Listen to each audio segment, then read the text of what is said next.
Hello fighters, कैसे हैं आप लोग। उम्मीद करती हूँ बहुत अच्छे होंगे और पूरी मेहनत कर रहे होंगे ताकि एग्जाम्स को क्रैक कर पाए।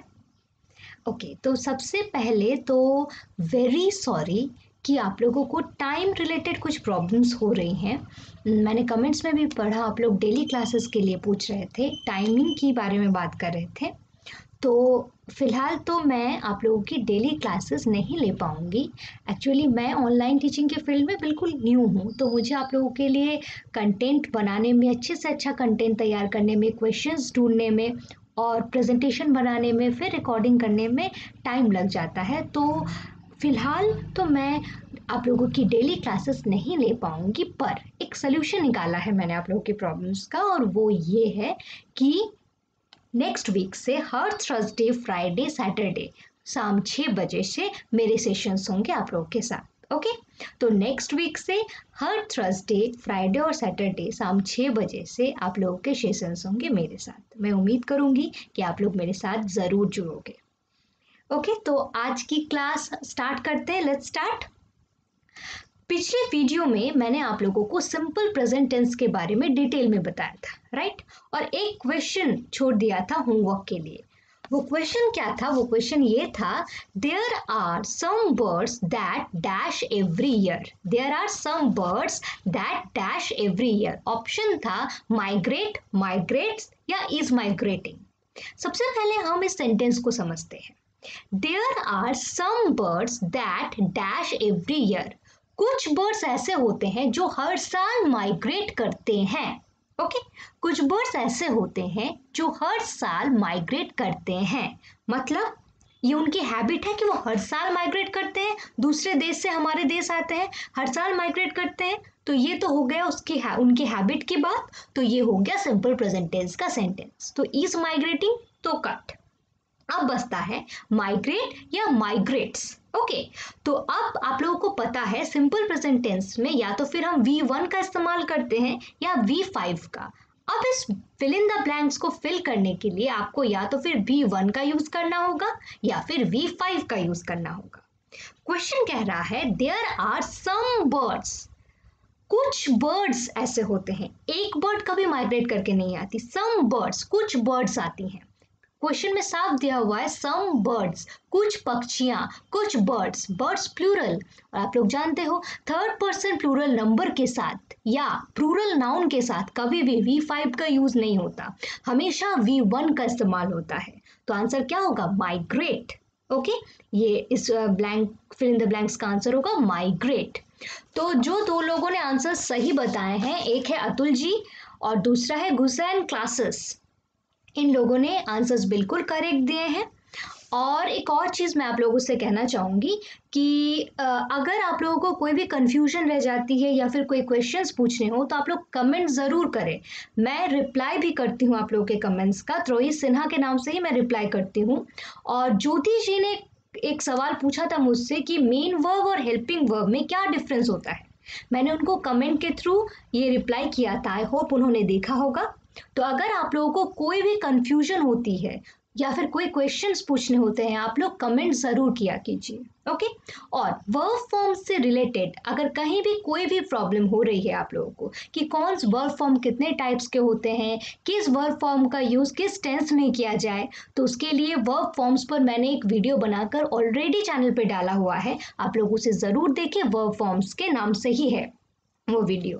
सिंपल प्रेजेंट टेंस से रिलेटेड अगर कोई भी कंफ्यूजन है, कोई प्रॉब्लम है, तो पूरी की पूरी वीडियो बनाकर चैनल पे मेंटल स्टैटिस्टिक्स के प्लेटफॉर्म पे डाली हुई है, आप लोग ज़रूर देखें सिंपल प्रेजेंट टेंस के उस वीडियो को। अगर कोई भी प्रॉब्लम या कंफ्यूजन रह जाती है तो मुझे कमेंट करें, मैं रिप्लाई ज़रूर करूँगी। और क्वेश्चंस मैंने एंड में दिए हैं उनके, आप लोग खुद सॉल्व करें और देखें कि आप लोगों को कितना समझ आया है। ओके, आज जो हम लोग पढ़ेंगे इस सेशन में वो होगा सिंपल प्रेजेंट टेंस के नेगेटिव एंड इंट्रोगेटिव सेंटेंस को। ठीक है, नेगेटिव और इंटरोगेटिव सेंटेंसेस के बारे में हम लोग पढ़ेंगे।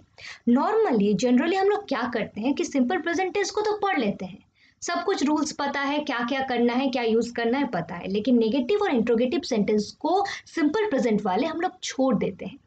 और क्वेश्चंस कभी कभी करेक्ट एरर करेक्शंस के उसी से आ जाते हैं और हम लोग गड़बड़ी कर देते हैं। तो वो हम इस बार नहीं करेंगे। हम नेगेटिव और इंट्रोगेटिव सेंटेंसेस को भी सिंपल प्रेजेंट टेंस के अंदर इस बार पढ़ेंगे, इंक्लूड करेंगे। ओके, और प्रेजेंट कंटिन्यूअस टेंस को हम लोग डिटेल में पढ़ेंगे। क्लियर?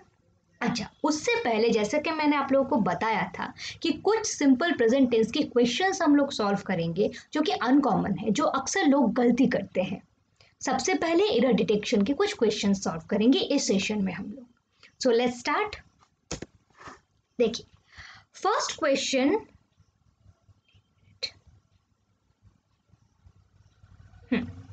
तो स्टार्ट करते हैं। Kids health depend, question number 1 को ध्यान से देखो, एरर करेक्शन के क्वेश्चन से 10 क्वेश्चन हम लोग करेंगे। फर्स्ट है number 1, kids health depend on eating enough fruits. Okay, और 1 के अंडर नंबर 2 का जो सेंटेंस है वो क्या है?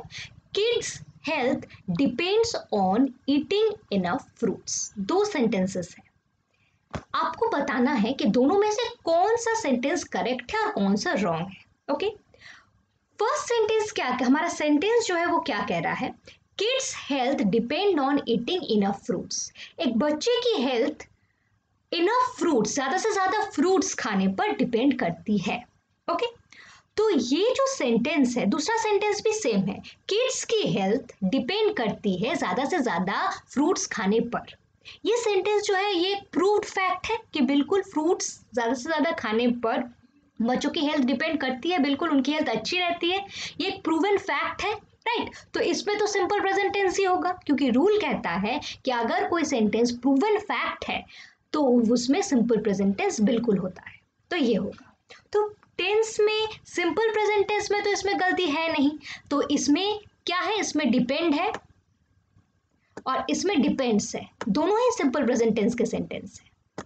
तो सिंपल प्रेजेंट टेंस में तो कोई गलती नहीं है भाई, सेंटेंस तो सिंपल प्रेजेंट टेंस का ही है। लेकिन गलती अब कहाँ है? गलती है कि सिंपल प्रेजेंट टेंस में आप लोग को पता है या तो फिर V1 का यूज होता है या V5 का यूज होता है। तो अब गड़बड़ी है V1 और V5 के यूज में, जो आपको यहाँ पकड़ना है। ओके, इस पूरे क्वेश्चन को करेक्टली आंसर करने की ट्रिक जो है वो एक वर्ड पे डिपेंड करती है, इस वर्ड पे, किड्स। ये एक एपोस्ट्रोफी एस डाली हुई वर्ड है ना?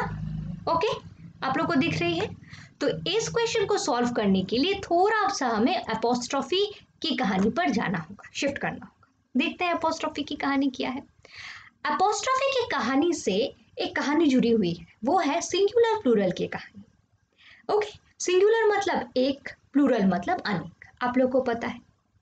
बॉय का बॉयज, गर्ल का गर्ल्स, किड का किड्स, ओके, स्कूल का स्कूल्स, बस का बसेस, ट्रेन का ट्रेन्स, ये हो जाता है, आप लोग को पता है। सिंगुलर अगर एक किड है तो प्लूरल हो जाएगा किड्स, सिंगुलर बॉय है मतलब एक लड़का, प्लूरल हो जाएगा बॉयज मतलब बहुत सारे लड़के, सिंगुलर गर्ल है तो प्लूरल हो जाएगी गर्ल्स मतलब एक लड़की और बहुत सारी लड़कियां, ये आप सबको पता है। अब हम लौटते हैं एपोस्ट्रोफी की कहानी पे।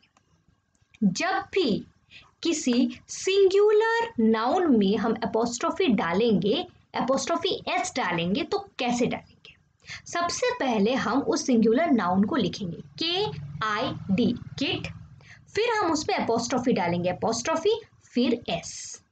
ठीक, अगर यहाँ पर बस, यहाँ पे एक और एग्जांपल देख लो, बस, बस मतलब एक बस, बस की प्लूरल क्या होती है? Buses, right? तो जब हम लोग सिंगुलर बस पे एपोस्ट्रोफी एस डालेंगे, कैसे डालेंगे? पहले लिखेंगे BUS, बस, बस लिख लिया, फिर उसके बाद एक एपोस्ट्रोफी डालेंगे, फिर लिखेंगे एस। ठीक है, ये इस तरह से अगर एपोस्ट्रोफी लिखी रही, एक नाउन दिया हुआ रहा जो कि सिंगुलर नाउन है, उसके बाद एक एपोस्ट्रोफी दी रही, उसके बाद एस दिया हुआ रहा, ओके, तो हमेशा वो इंडिकेट करेगा सिंगुलर नाउन।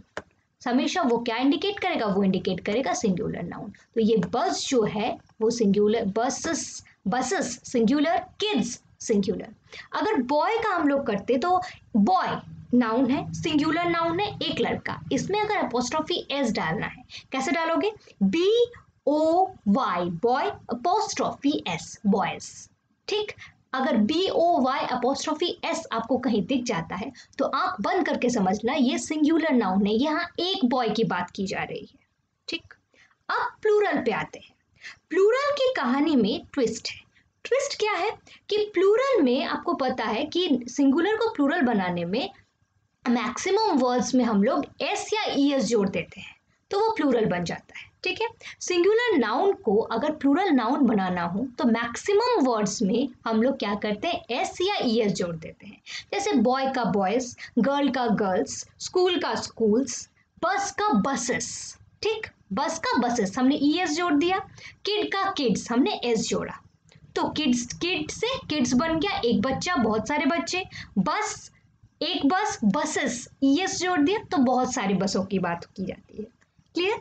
जब भी प्लूरल जो कि एस या ईएस से बना हो, जब भी प्लूरल आप देखोगे जो कि एस या ईएस से बना हो तो उसमें हम अपोस्ट्रोफी कैसे डालेंगे सबसे पहले वो देखो। ठीक है, क्या देखेंगे, ध्यान से मेरी बात को समझने की कोशिश करना। प्लूरल हम लोग कुछ कुछ वर्ड्स ऐसे होते हैं जिनका प्लूरल हम लोग सिर्फ सिंगुलर में एस या ईएस बना के कर देते हैं, वो प्लूरल बन जाता है।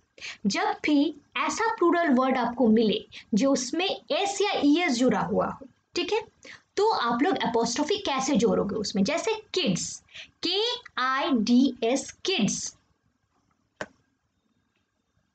ये प्लूरल है। किड का क्या होता है, किड्स, KIDS, मतलब KID में अगर हम एस जोड़ दें, किड्स बना दे तो वो प्लूरल बन जाएगा। प्लूरल फॉर्म ही होता है किड का किड्स।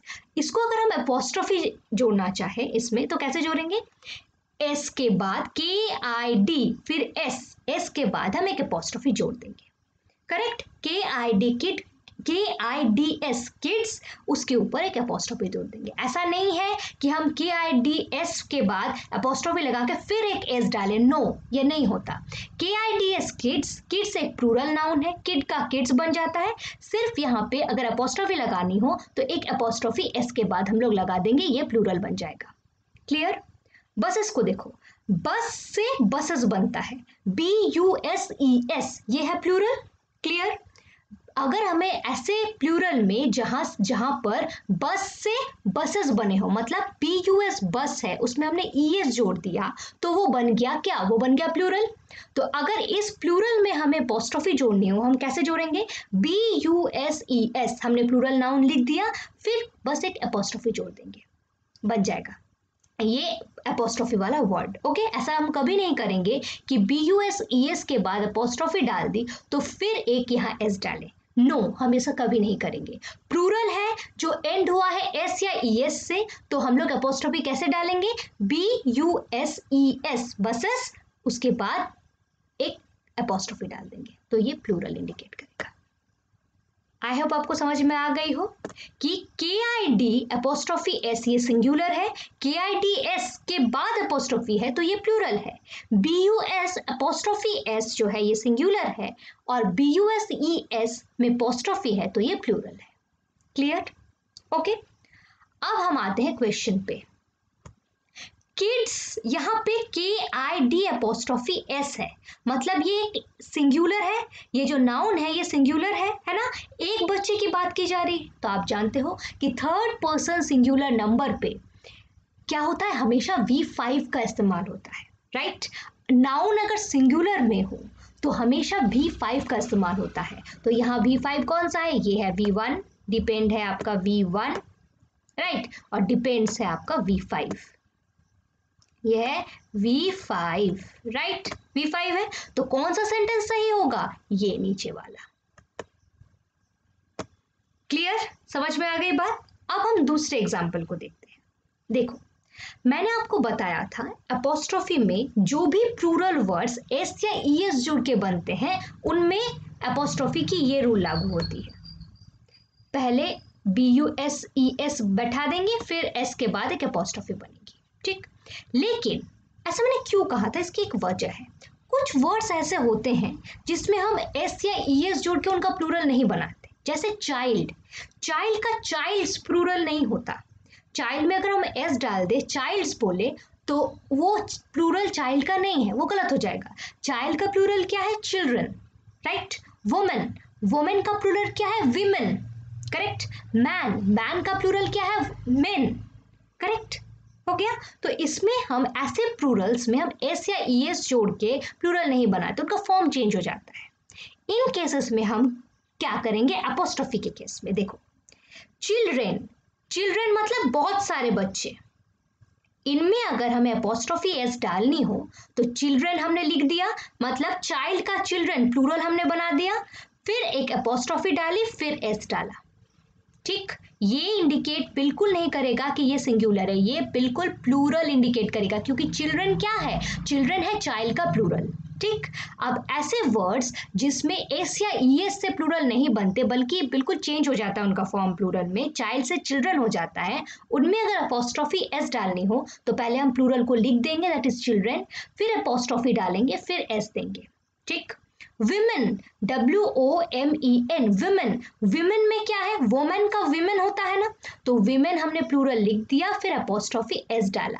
मैन का मेन होता है, मेन हमने लिख दिया, फिर अपोस्ट्रोफी एस डाला। ये तीनों ही वर्ड इंडिकेट करेंगे प्लूरल नाउन को, ये हमेशा याद रखना, इसमें गड़बड़ी अक्सर होती है।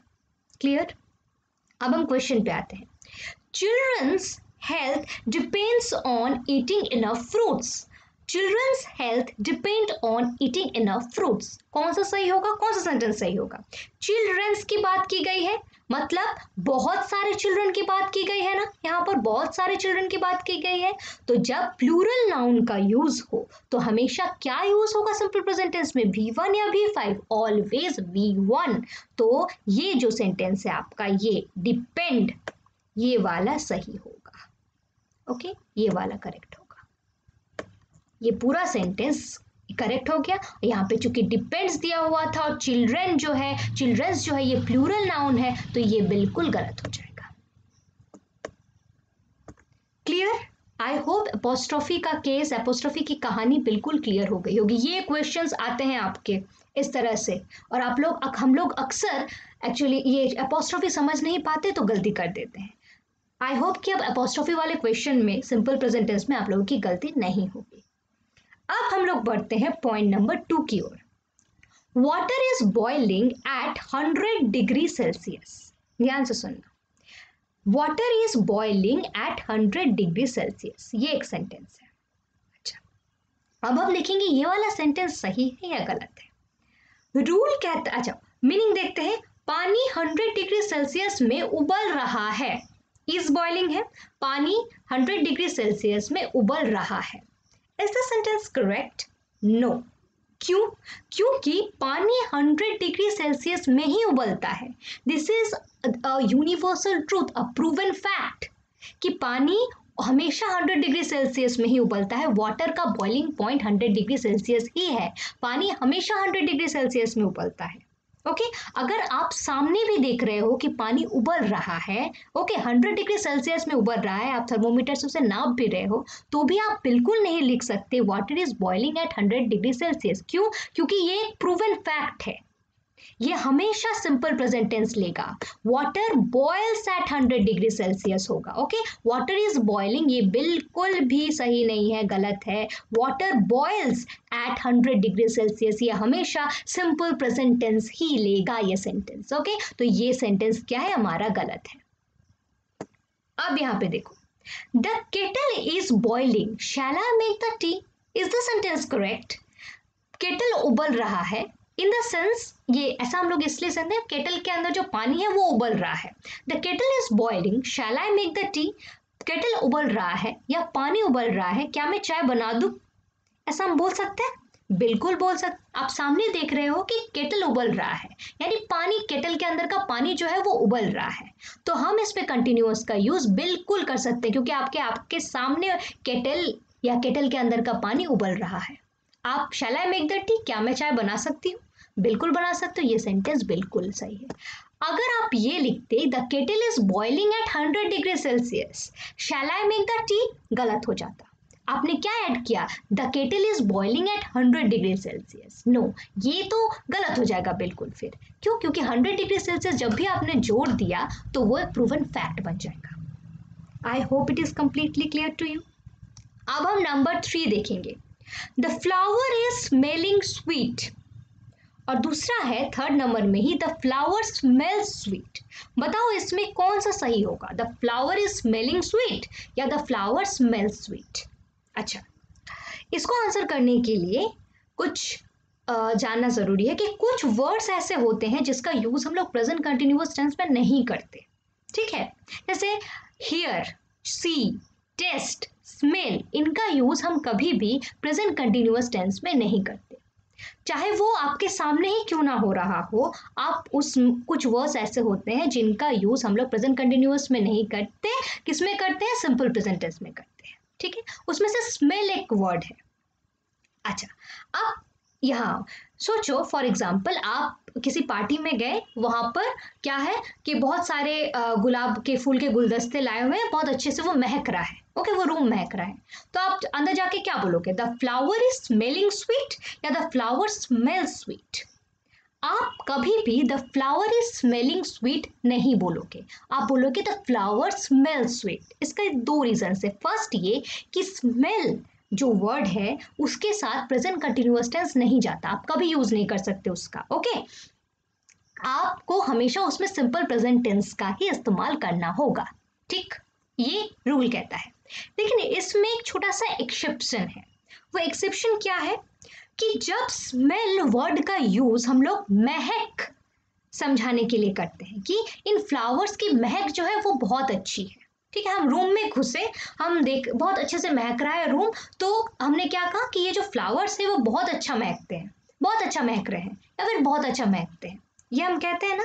तो आप रूम में घुसे, जब स्मेल वर्ड का यूज महक के सेंस में किया जाएगा तो कभी भी उसमें प्रेजेंट कंटिन्यूअस टेंस का यूज नहीं होगा। तो ये सेंटेंस जो सबका फर्स्ट है, the flower is smelling sweet, ये बिल्कुल गलत है।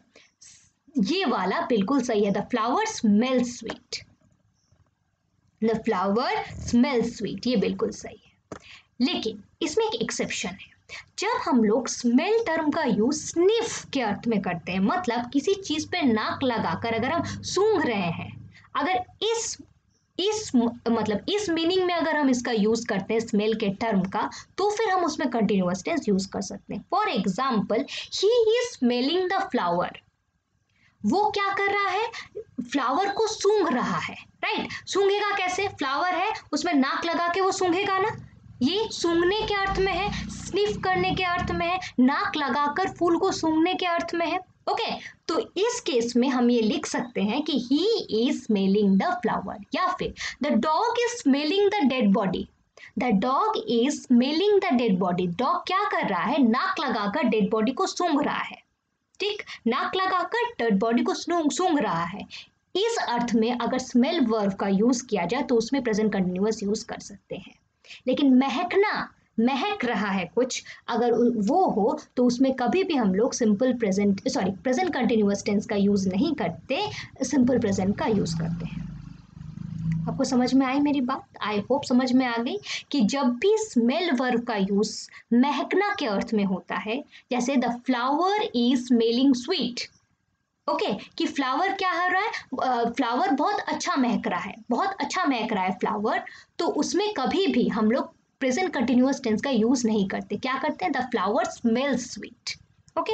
आप एक पार्टी में गए, एक कमरे में गए, वहां बहुत सारे रोजेस गुलदस्ते लगे हुए हैं, पूरा रूम महक रहा है, ओके। तो आप कभी नहीं बोलोगे कि the flower is smelling sweet, क्योंकि आप हर एक फ्लावर में जाके उसको नाक लगा के नहीं सूंघ रहे हो कि फ्लावर महक रहा है या नहीं, नो, ऑल ओवर स्मेल है, तो आपको समझ में आ रहा है कि फ्लावर जो है बहुत अच्छा महक रहा है। तो उसमें हम क्या यूज करेंगे, सिंपल प्रेजेंट टेंस, क्यों, क्योंकि स्मेल जो वर्ब है उसका यूज महकने के अर्थ में किया गया है, तो ऑलवेज उसमें सिंपल प्रेजेंट टेंस का यूज होगा और प्रेजेंट कंटिन्यूअस का कभी नहीं, the flower smells sweet, clear. लेकिन जब भी स्मेल वर्ब का यूज हम इसलिए करेंगे कि नाक लगाकर किसी चीज पर सूंघा जा रहा है उसको, स्निफ, नाक लगाकर सूंघना यानी स्निफ के अर्थ में यूज में जब हम स्मेल वर्ब का यूज करेंगे तो उसमें कंटिन्यूअस टेंस का यूज हो सकता है। The dog is smelling the dead body, dog नाक लगाकर डेड बॉडी को सूंघ रहा है, तब हम बिल्कुल उसमें स्मेलिंग, इज स्मेलिंग का यूज कर सकते हैं, कंटिन्यूअस में उसको रख सकते हैं। I hope it is clear to you. अब हम आते हैं नेक्स्ट पे, 4 number, Ram is writing excellent stories. Ram excellent, बहुत अच्छी कहानी लिख रहा है। अटपटा लग रहा है सेंटेंस।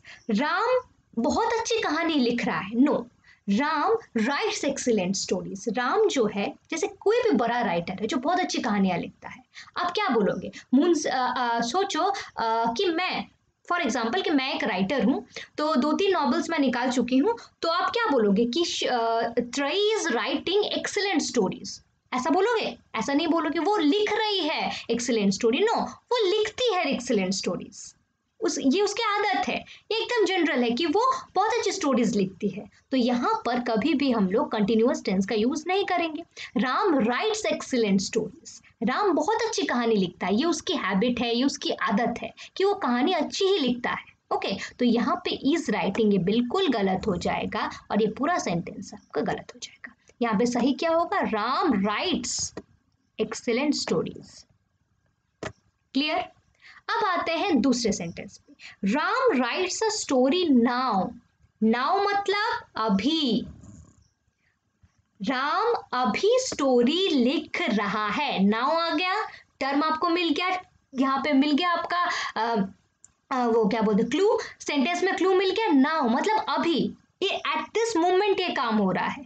कभी सिंपल प्रेजेंट टेंस का यूज नहीं होगा। Ram is writing a story now. Now मतलब अभी, सेंटेंस में नाउ मिल गया, पकड़ लिया आपने, नाउ मतलब अभी, तो Ram is writing a story now. ये राइट्स बिल्कुल यहाँ पे गलत हो जाएगा। क्या हो जाएगा? Ram is writing a story now, Ram अभी एक स्टोरी लिख रहा है, तो ये सिंपल प्रेजेंट में कभी नहीं होगा। तो ये दोनों सेंटेंस जो है वो गलत है। ओके, अब हम आते हैं 5 नंबर पर। He is understanding it. Okay, वो यह समझ रहा है। जब हम टीचर्स पढ़ाते हैं तब ऐसा बोलते हैं ना कि ही इज अंडरस्टैंडिंग इट, वो समझ रहा है। ये कभी नहीं होता, दिस इज रॉन्ग। अंडरस्टैंड एक ऐसा वर्ड है जो कंटिन्यूअस टेंस के साथ कभी जाता ही नहीं।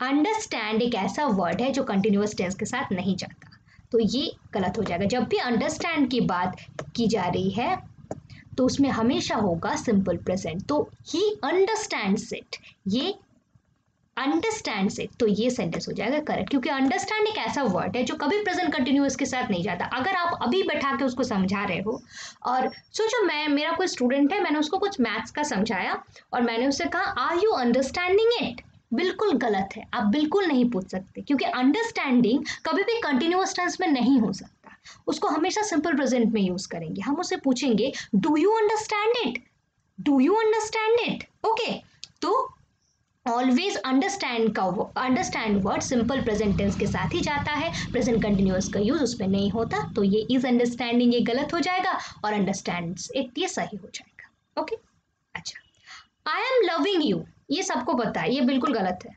हम कभी ऐसा नहीं बोलते, प्रपोज करते वक्त भी नहीं बोलते कि आई एम लविंग यू, चाहे वो उस वक्त भी उससे प्यार क्यों ना कर रहा हो, हम ये यूज बिल्कुल नहीं करते, क्योंकि लव वर्ड के साथ कंटिन्यूअस टेंस जाता ही नहीं है। क्या जाता है? Simple present tense. इसीलिए हम लोग बोलते हैं आई लव यू, भले ही वो उस वक्त भी प्यार कर रहा हो उससे जब वो उसे प्रपोज कर रहा है। ठीक है, always I love you. Clear? अब आते हैं हम लोग 7 पे। आई am having my passport in my hand, मेरे हाथ में मेरा पासपोर्ट है। I am having my passport in my hand, इस सेंटेंस का अगर हम मीनिंग निकालने जाए तो मेरे हाथ में मेरा पासपोर्ट है मतलब एट दिस मोमेंट, इस मोमेंट पे भी मेरे हाथ में मेरा पासपोर्ट है। ओके, टेक्निकली ये सेंटेंस बिल्कुल सही है। I am having my passport in my hand, इस वक्त, एट प्रेजेंट, इस मोमेंट में भी मेरा पासपोर्ट मेरे हाथ पर है। कंटिन्यूअस हम यूज कर सकते हैं क्योंकि एट दिस मोमेंट, नाउ, अभी, इस वक्त मेरा पासपोर्ट मेरे हाथ पर है, ये हम बोल सकते हैं। लेकिन फिर भी ये सेंटेंस गलत है, क्योंकि हैव प्लस पोजीशन, अगर हैव वर्ब आप इसमें ऐड कर रहे हो और पोजीशन मतलब जो चीज आपकी अपनी हो उसे हम लोग क्या कहते हैं? अधिकार। एक्चुअली पोजीशन मतलब अधिकार, और यस, पोजीशन मतलब अधिकार, जो भी चीज आपकी अपनी हो। हैव के साथ अगर कोई जो चीज आपकी अपनी हो या पोजीशन की बात आए तो कभी भी प्रेजेंट कंटिन्यूअस टेंस का हम यूज नहीं कर सकते। ठीक है, एग्जाम्पल ले लो, आप खड़े हो लाइन पर, एयरपोर्ट में किसी लाइन पर खड़े हो और आपके किसी रिलेटिव ने पूछ लिया are you having your passport in your hand, आपने जवाब दिया I am having my passport in my hand. उस वक्त जिस वक्त आपने आंसर किया उस वक्त बिल्कुल आपके हाथ में आपका पासपोर्ट है। एट दैट पर्टिकुलर मोमेंट वो है आपके हाथ में, आप बिल्कुल कंटिन्यूअस टेंस टेक्निकली यूज कर सकते हो, लेकिन वो गलत हो जाएगा। क्यों? क्योंकि have plus position, have verb plus आपकी चीज, आपका सामान, अगर उसकी बात की जाती है तो उसमें हमेशा सिंपल प्रेजेंट टेंस का इस्तेमाल होता है। आई हैव माई पासपोर्ट आप कभी नहीं बोलोगे, और वो कभी आपसे ये नहीं पूछेगा are you having your passport, वो पूछेगा do you have your passport, आप बोलोगे आई हैव माई पासपोर्ट। तो have plus position, have verb का जब हम यूज करते हैं और अधिकार, अपनी चीज अपने सामान की बात करते हैं, चाहे वो उस वक्त जिस वक्त आप बोल रहे हो वो चीज उस वक्त आपके हाथ में क्यों ना हो, आप उसमें कंटिन्यूअस टेंस यूज नहीं कर सकते, आपको सिंपल प्रेजेंट टेंस का ही यूज करना होगा। This is the correct sentence. तो यहाँ पर आई have my passport will be the correct, is the I have my passport sorry is the correct sentence. Clear? Okay, अब आते हैं क्वेश्चन नंबर 8 पे। हीट एक्सपैंड्स बॉडीज, हीट देने से कोई भी ऑब्जेक्ट फैलता है। Okay, heat is expanding bodies, heat से कोई भी ऑब्जेक्ट जो है वो फैल रहा है। कौन सा सही होगा? ऑफ कोर्स ये पहले वाला। क्यों भाई? क्योंकि किसी भी ऑब्जेक्ट को हीट देने से वो फैलता है, हीट की वजह से सामान फैलता है। ओके, विस्तार होता है उसका, ये एक प्रूवन फैक्ट है, ये एक यूनिवर्सल ट्रूथ है, एक फैक्ट है। और जब भी यूनिवर्सल ट्रूथ या फैक्ट की बात आएगी हम हमेशा सिंपल प्रेजेंट टेंस का यूज करते हैं। तो यहाँ पे एक्सपैंड्स है, V5 का इस्तेमाल किया गया है और ये पूरा सेंटेंस सिंपल प्रेजेंट टेंस में है, तो ये बिल्कुल सही हो जाएगा। और हीट इज एक्सपैंडिंग बट से बिल्कुल गलत हो जाएगा क्योंकि ये कंटिन्यूअस टेंस में है। Clear? Okay. Plants needs water and sunlight for growth. Plants need water and sunlight for growth. कौन सा सही होगा? प्लांट्स है, प्लांट्स प्लूरल है, उसके साथ हमेशा सिंपल प्रेजेंट टेंस में क्या लगेगा? हमेशा लगेगा V1, कभी भी V5 नहीं लगेगा। तो यहाँ पे नीड जो है वो V1 है, तो ये सेंटेंस सही है और ये सेंटेंस गलत है। नीड्स है, V5 है, ये सेंटेंस बिल्कुल गलत है। क्लियर? अब आई एम हेयर नाउ, देखो मैंने आपको बताया नाउ मतलब अभी, बात अभी की जा रही है ना, एट दिस मोमेंट। अगर नाउ लगा हो सेंटेंस में और मतलब है उसका अभी, इस वक्त मैं यहाँ हूं, तो इसमें हमेशा कंटिन्यूअस टेंस का यूज होता है। मैंने आपको इसमें भी बताया कि जब सेंटेंस में आपने नाउ देख लिया अभी, मतलब वो सेंटेंस क्या होगा? प्रेजेंट कंटिन्यूअस टेंस का होगा। ठीक, लेकिन यहाँ पे तो आई एम हेयर नाउ है। ठीक, ये तो सिंपल प्रेजेंट का सेंटेंस है, बी वर्ब का यहाँ एम यूज किया गया है, राइट? और बी वर्ब में एम जो यूज किया गया है ये तो सिंपल प्रेजेंट टेंस में यूज होता है, ये तो सिंपल प्रेजेंट टेंस का सेंटेंस है। दूसरा सेंटेंस है I am being here. Okay, यहाँ पे एम डाला गया है और बी का ये बीइंग V4 यहाँ पे ऐड किया गया है, बीइंग। ओके, बी वर्ब का V4 बीइंग ऐड किया गया है। I am being here now ये कंटिन्यूअस टेंस में यूज किया गया है। तो भाई कौन सा सेंटेंस सही होगा? टेक्निकली मैं इस वक्त यहां हूं, ओके, नाउ लगा हुआ है सेंटेंस में जो अभी का बोध कराता है, तो इसमें हम लोग को टेक्निकली कंटिन्यूअस टेंस ही सही होना चाहिए, पर ये सही नहीं होगा, ये गलत होगा। यहाँ पे सिंपल प्रेजेंट टेंस का ही यूज होगा, आई एम हियर नाउ। क्यों भाई? क्योंकि ये जो हमारा बी वर्ब है ना, इसका जो बीइंग है यानी V4 है, एक्चुअली ये रूल है कि कुछ कुछ वर्ब्स ऐसे होते हैं जिनका यूज हम प्रेजेंट कंटिन्यूअस में नहीं करते, भले ही वो उसी मोमेंट में क्यों ना घट रहा हो, फिर भी हम कंटिन्यूअस टेंस का यूज कुछ वर्ब्स के साथ नहीं कर सकते, उसको सिंपल प्रेजेंट में ही करना होता है। उसी तरह का एक वर्ड है बी का V4 यानी बीइंग, BEING बीइंग। ये बीइंग जो है इसका एक्टिव सेंटेंसेस में बहुत कम यूज होता है, ना के बराबर। पैसिव वॉइस अगर हम करेंगे, जैसे my mother is cooking food, ये एक एक्टिव सेंटेंस है ना, my mother is cooking food. Okay, ये continuous is cooking continuous sentence है। अगर इसका हम पैसिव करें क्या होगा? Food is being cooked by my mother, यहां हमने बीइंग लगाया, राइट? तो बीइंग वर्ड का यूज एक्टिव वॉइस में या नॉर्मल सेंटेंसेस में बहुत कम होता है, ना के बराबर होता है। पैसिव में इसका यूज होता है बहुत ज्यादा। राइट। इसीलिए हम इसमें क्या करेंगे, क्योंकि बीइंग एक ऐसा वर्ड है जिसका यूज नॉर्मल सेंटेंसेस में यानी एक्टिव सेंटेंसेस में बहुत कम होता है, तो भले ही मैं इस वक्त इसी at this point of time यहाँ हूँ, हम कंटिन्यूअस का यूज नहीं करेंगे, हम सिंपल प्रेजेंट टेंस का यूज करेंगे। I am here now. Okay, I am here now. I hope ये 10 के 10 क्वेश्चंस आपको बिल्कुल क्लियर हो गए हैं।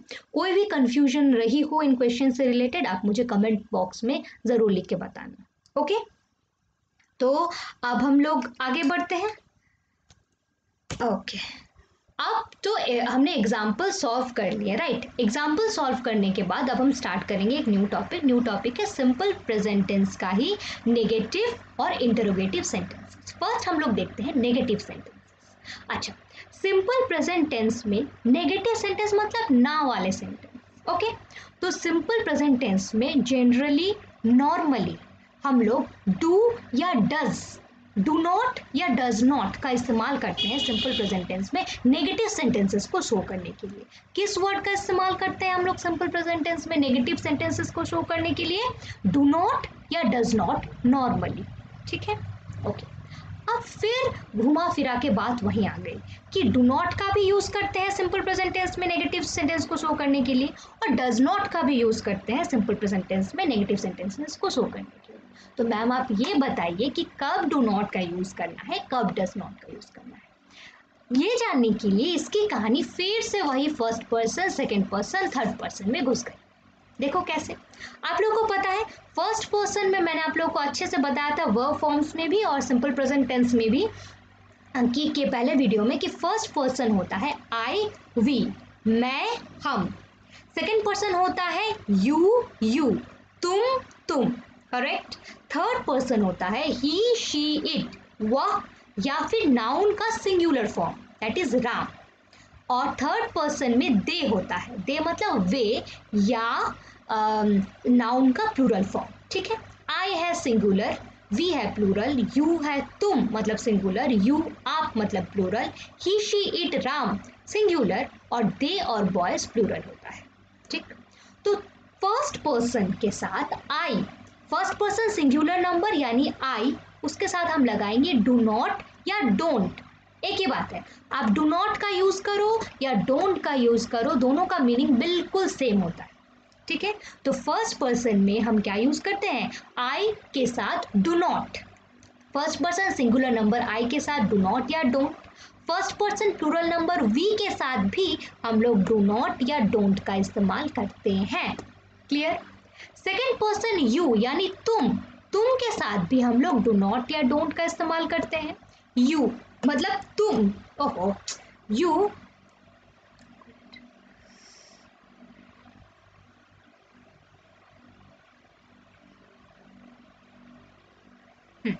यू मतलब, हाँ, यू मतलब तुम सिंगुलर में, तो इसमें भी हम डू नॉट या डोंट का इस्तेमाल करते हैं। यू यानी आप, उसमें भी हम लोग third person sorry second person plural number में भी डू नॉट या डोंट का यूज करते हैं।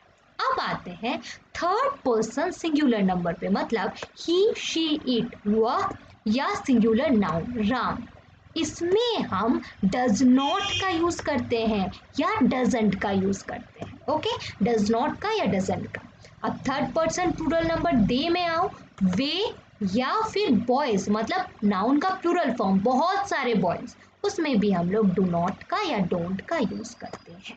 क्लियर, मतलब फर्स्ट पर्सन, सेकेंड पर्सन और थर्ड पर्सन प्लूरल नंबर के साथ आई वी यू दे बॉयज, इनके साथ हम डू नॉट का यूज करेंगे, और सिर्फ थर्ड पर्सन सिंगुलर नंबर यानी ही शी इट और राम यानी नाउन का सिंगुलर फॉर्म, उसके साथ ही सिर्फ हम लोग डज नॉट का यूज करेंगे। ठीक, अब आते हैं इंट्रोगेटिव सेंटेंसेस पे।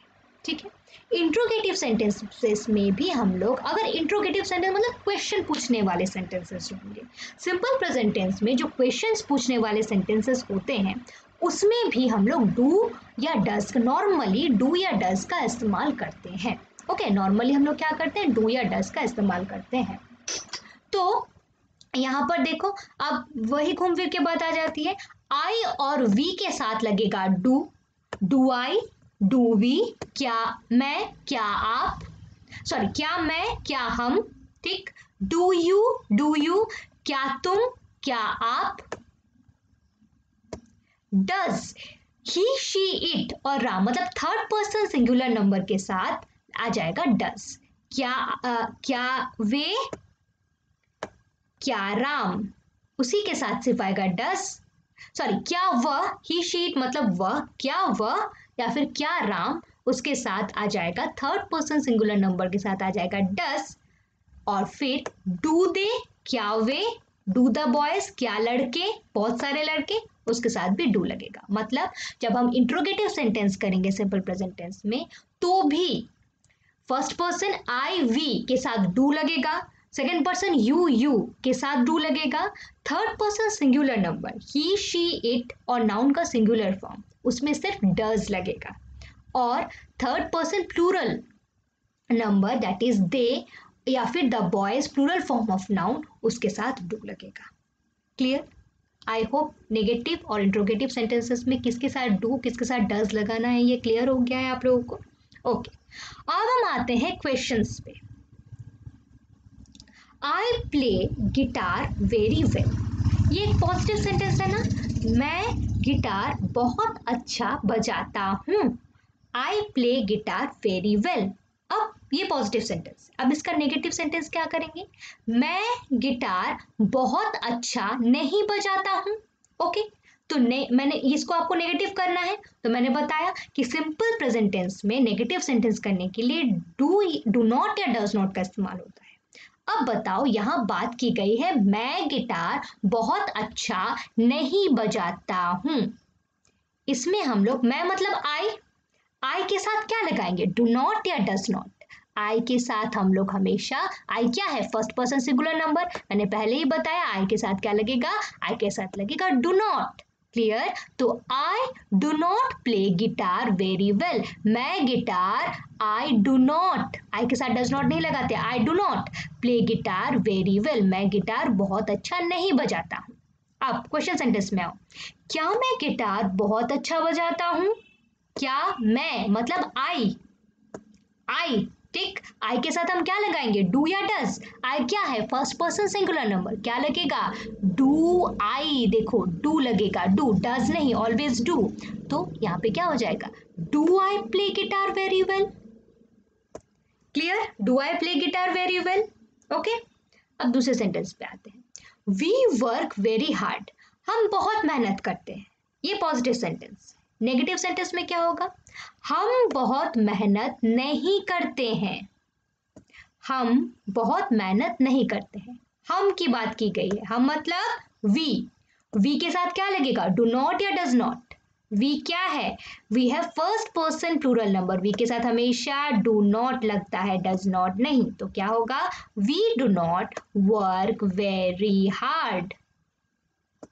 क्वेश्चन सेंटेंस में आओ, क्या हम बहुत मेहनत करते हैं, क्या हम बहुत मेहनत करते हैं, हम की बात की गई है, हम मतलब वी के साथ क्या लगेगा, डू या does, do we work very hard.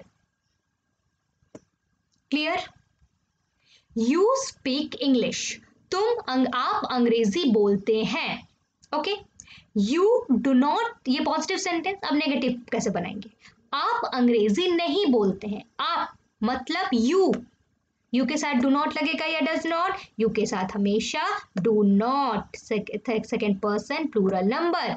आप इंग्लिश नहीं बोलते हैं, you do not speak English, आप इंग्लिश नहीं बोलते हैं। क्या आप अंग्रेजी बोलते हैं, क्या आप मतलब यू क्या है, second person plural number, do you speak English, do you speak English, you के साथ क्या लगा, यू के साथ लगा डू, डज नहीं, नो, यू के साथ डू। क्लियर? अब देखो, he plays football, he plays football, वह फुटबॉल खेलता है। ये पॉजिटिव सेंटेंस है।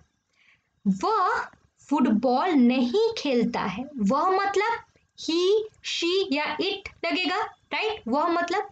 तो ही के साथ हमने क्या लगाया, ही के साथ हमने लगाया डज नॉट, क्यों भाई? क्योंकि ही जो है वो है थर्ड पर्सन सिंगुलर नंबर और ही, शी या इट के साथ हम हमेशा डज नॉट लगाते हैं, कभी भी डू नॉट नहीं लगाते, इसलिए ही डज नॉट प्ले फुटबॉल, वो फुटबॉल नहीं खेलता है। क्या वो फुटबॉल खेलता है? क्या वह मतलब ही, शी या इट, वह की बात की गई है, तो हम क्या लगाएंगे? डज ही प्ले फुटबॉल, यहाँ ही है ना, ओके, ही थर्ड पर्सन सिंगुलर नंबर की बात की गई है तो उसमें क्या लगेगा हमेशा? वहां पे या देखो डज, ओके, डू नहीं लगेगा, ऑलवेज डज लगेगा। क्यों? क्योंकि ही, शी, इट और सिंगुलर नाउन हो तो उसके साथ हमेशा डज लगता है। डज ही प्ले फुटबॉल, क्या वह फुटबॉल खेलता है? क्लियर? आई होप नेगेटिव और इंट्रोगेटिव सेंटेंसेस बिल्कुल क्लियर हो गए होंगे। अब हम कुछ क्वेश्चन सॉल्व करते हैं। एरर डिटेक्शन या एरर करेक्शन इससे कैसे आता है? दो चीजें बहुत अच्छे से देखो। क्वेश्चन नंबर 1 जो अक्सर हम लोग गलती कर जाते हैं, ही स्पीक्स इंग्लिश वेरी वेल। अच्छा, वो बहुत अच्छी अंग्रेजी बोलता है। सबसे पहले ये सिंपल प्रेजेंट टेंस का सेंटेंस है और ये एक पॉजिटिव सेंटेंस है, कोई दो राह नहीं है। वो बहुत अच्छी इंग्लिश बोलता है, ही स्पीक्स इंग्लिश वेरी वेल, ठीक है, एकदम करेक्ट है, ओके। अब हम आते हैं ही पे, इसका सब्जेक्ट पे। ही क्या है भाई? ही है थर्ड पर्सन सिंगुलर नंबर, वह। सिंपल प्रेजेंट टेंस में थर्ड पर्सन सिंगुलर नंबर वह, ही के साथ हम लोग कौन सा वर्ब फॉर्म लगाते हैं? V1 या V5? Always V5। यहां पे है ये स्पीक्स, बिल्कुल आप जानते हो कि जब SPEAKS यहाँ पे S लगा हुआ है ना, मतलब ये क्या है? ये है V5, इंग्लिश वेरी वेल, तो ये सेंटेंस तो बिल्कुल सही है। क्लियर?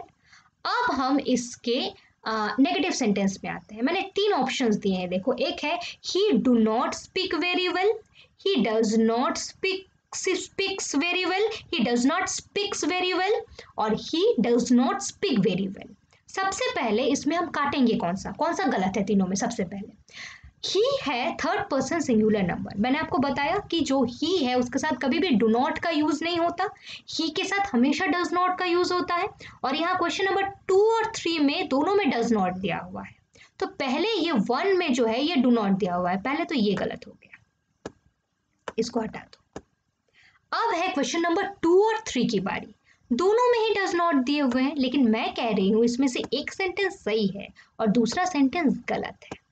कैसे आइडेंटिफाई करोगे कि कौन सा सही है और कौन सा गलत है? रूल देखो, does not plus V5 wrong.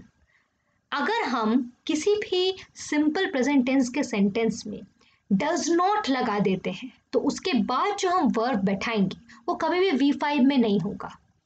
Interesting no?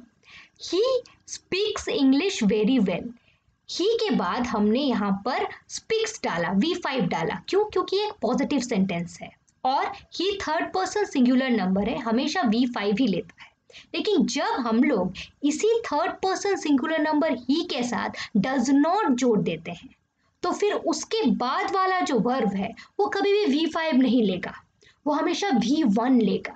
Okay, does not plus V1 is right, ये राइट है, डज नॉट प्लस V1 जो है ये वाला ये राइट है। मतलब ही does not speaks very well, ये तो V5 है, ये गलत हो जाएगा। करेक्ट कौन सा होगा? He does not speak very well, does not के बाद V1 लिया है हम लोगों ने, does not speak very well. Clear? Okay. She has a pen, उसके पास एक पेन है। सी एक ये पॉजिटिव सेंटेंस है, okay. See third person singular number है, ठीक। इसके साथ हैज यानी हैव वर्ब का हैज फॉर्म लगा है, हैव बेस वर्ब है और हैज V5 है, एकदम हैज लगा है, बिल्कुल। पॉजिटिव सेंटेंस में हम लोग हमेशा थर्ड पर्सन सिंगुलर नंबर के साथ V5 का ही इस्तेमाल करते हैं, ये बिल्कुल सही है, तो पूरा सेंटेंस सही है। अब इसके इंट्रोगेटिव सेंटेंस में आओ। Do she has a pen, does she has a pen, does she have a pen. मैंने आपको बताया अगर थर्ड पर्सन सिंगुलर नंबर की बात हो रही हो, दैट इज सी यानी वह, तो कभी भी उसमें डू नहीं लगेगा, डज लगेगा क्वेश्चन सेंटेंस में, करेक्ट। तो ये तो पहले ही गलत हो गया, ठीक। अब ये दोनों में आपको तय करना है, दोनों में ही शी है थर्ड पर्सन सिंगुलर नंबर वह, इसमें भी सी है थर्ड पर्सन सिंगुलर नंबर वह, ठीक है ओके। दोनों में डज लगा हुआ है तो दोनों में ही डज लगता है भाई, दोनों में डज है। अब इसमें से कौन सा सही है कौन सा गलत है, बिल्कुल वही रूल, डज नॉट के साथ जो रूल लागू था डज के साथ भी वही होगा। डज प्लस V5, जब भी हम लोग क्वेश्चन सेंटेंस में डज लगा देते हैं सिंपल प्रेजेंट टेंस को इंटीग्रेट करने के लिए, तो उसके बाद V5 नहीं होगा कभी भी। डज लगा दिया हमने क्वेश्चन सेंटेंस में, सिंपल प्रेजेंट टेंस के क्वेश्चन सेंटेंस में, तो फिर V5 अगर डालोगे तो वो पूरा गलत हो जाएगा सेंटेंस। यहाँ पे क्या होगा, does plus V1 will be correct, does plus V1 will be correct, okay. और has का, ये has V5 है, has का V1 क्या होता है, have, आप जानते हो have होता है, have V1 होता है, have बेस वर्ब भी होता है, have V1 भी होता है, उसके बाद had V2, had V3, having V4 और has V5, ये मैंने आप लोग को वर्ब फॉर्म्स वाले में बताया था, क्लियर। तो हैज जो है वो V5 है और हैव जो है V1 है, तो कौन सा सही होगा, does she has a pen या does she have a pen, okay. Does interrogative sentence है, ये सिंपल प्रेजेंट टेंस का, यहाँ मैंने डज लगाया, does plus V5 always wrong, मतलब ये wrong. Does plus V1 always right, मतलब does she have a pen, यहाँ पर ये सही हो जाएगा, क्लियर, ओके समझ में आई बात। इंट्रोगेटिव सेंटेंस या negative sentence simple present tense में डज नॉट के बाद हमेशा थर्ड पर्सन सिंगुलर नंबर के साथ ही, शी, इट, राम के साथ डज नॉट लगता है। डज नॉट के बाद वाला वर्ब हमेशा हम V1 लेंगे। He does not speak very well, speak बोलेंगे, स्पीक्स गलत हो जाएगा, ओके। Does he speaks very well, गलत, स्पीक्स नहीं, डज लगा दिया ना, does she speak very well, okay clear. अब हम कुछ और क्वेश्चन सॉल्व करते हैं। The dog does not wants a bone, देखो the dog does not wants a bone, is the sentence correct, no, बिल्कुल गलत है। द डॉग मतलब एक डॉग की बात की जा रही है, ये क्या है, थर्ड पर्सन सिंगुलर नंबर, उसके साथ इन्होंने क्या लगाया, डज नॉट, बिल्कुल सही है भाई, डज नॉट ही लगेगा, लेकिन फिर लगाया वॉन्ट्स यानी V5, V5 तो भाई बिल्कुल गलत हो जाएगा, डज नॉट के बाद तो हमेशा V1 लगता है, मतलब वॉन्ट होगा, the dog does not want a bone, तो ये सेंटेंस वॉन्ट्स की वजह से गलत हो गया। I do not live in Japan, ये सही है या गलत है, आई के साथ बिल्कुल डोंट लगता है, डजन नहीं लगता, आई फर्स्ट पर्सन सिंगुलर नंबर है, I don't live in Japan, तो ये डोंट बिल्कुल सही सेंटेंस है। He doesn't speak Japanese, he doesn't speak Japanese, he है third person singular number, very good, उसके साथ doesn't लगा है, वेरी गुड, doesn't के साथ V1 लगा है, वेरी गुड, तो he doesn't speak Japanese, ये भी सेंटेंस आपका सही होगा। Do they has new books, do they has new books, okay, यहाँ they मतलब वे, थर्ड पर्सन प्लूरल नंबर, दे, बिल्कुल ठीक, दे के साथ डू लगेगा, बिल्कुल, दे के साथ डज नहीं लगता, थर्ड पर्सन प्लूरल नंबर के साथ डज नहीं लगता, डू लगता है, बिल्कुल सही। लेकिन यहाँ पे हैज दिया गया है, नो, क्यों हैज क्यों लगेगा, बिल्कुल हैज नहीं लगेगा, ये तो भाई हम लोग थर्ड पर्सन प्लूरल नंबर की बात कर रहे हैं ना, तो यहाँ पे क्या लगेगा, हैव, यहाँ पे क्या हो जाएगा, यहाँ पे हो जाएगा have, do they have,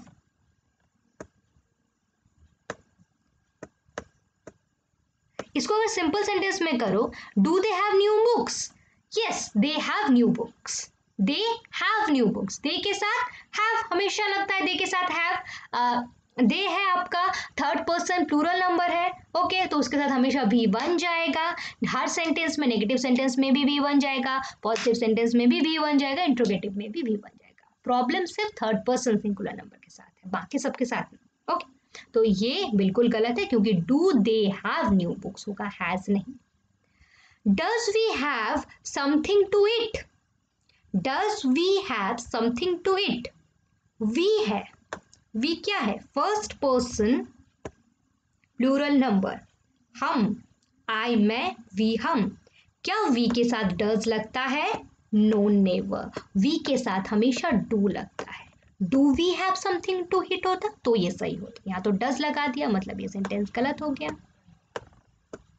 do I have a car, यहाँ क्या है, आई है, आई के साथ डू लगता है, बिल्कुल। यहाँ हैव भी दिया है, बिल्कुल। तो बस बिल्कुल हैव अ कार, बिल्कुल सही। You does not need me, you third person singular या फिर प्लूरल, तुम या आप, इसके साथ कभी डजंट लगता है? नो, क्या लगता है? Do not. तो ये से गलत हो गया, तो ये पूरा सेंटेंस गलत हो गया।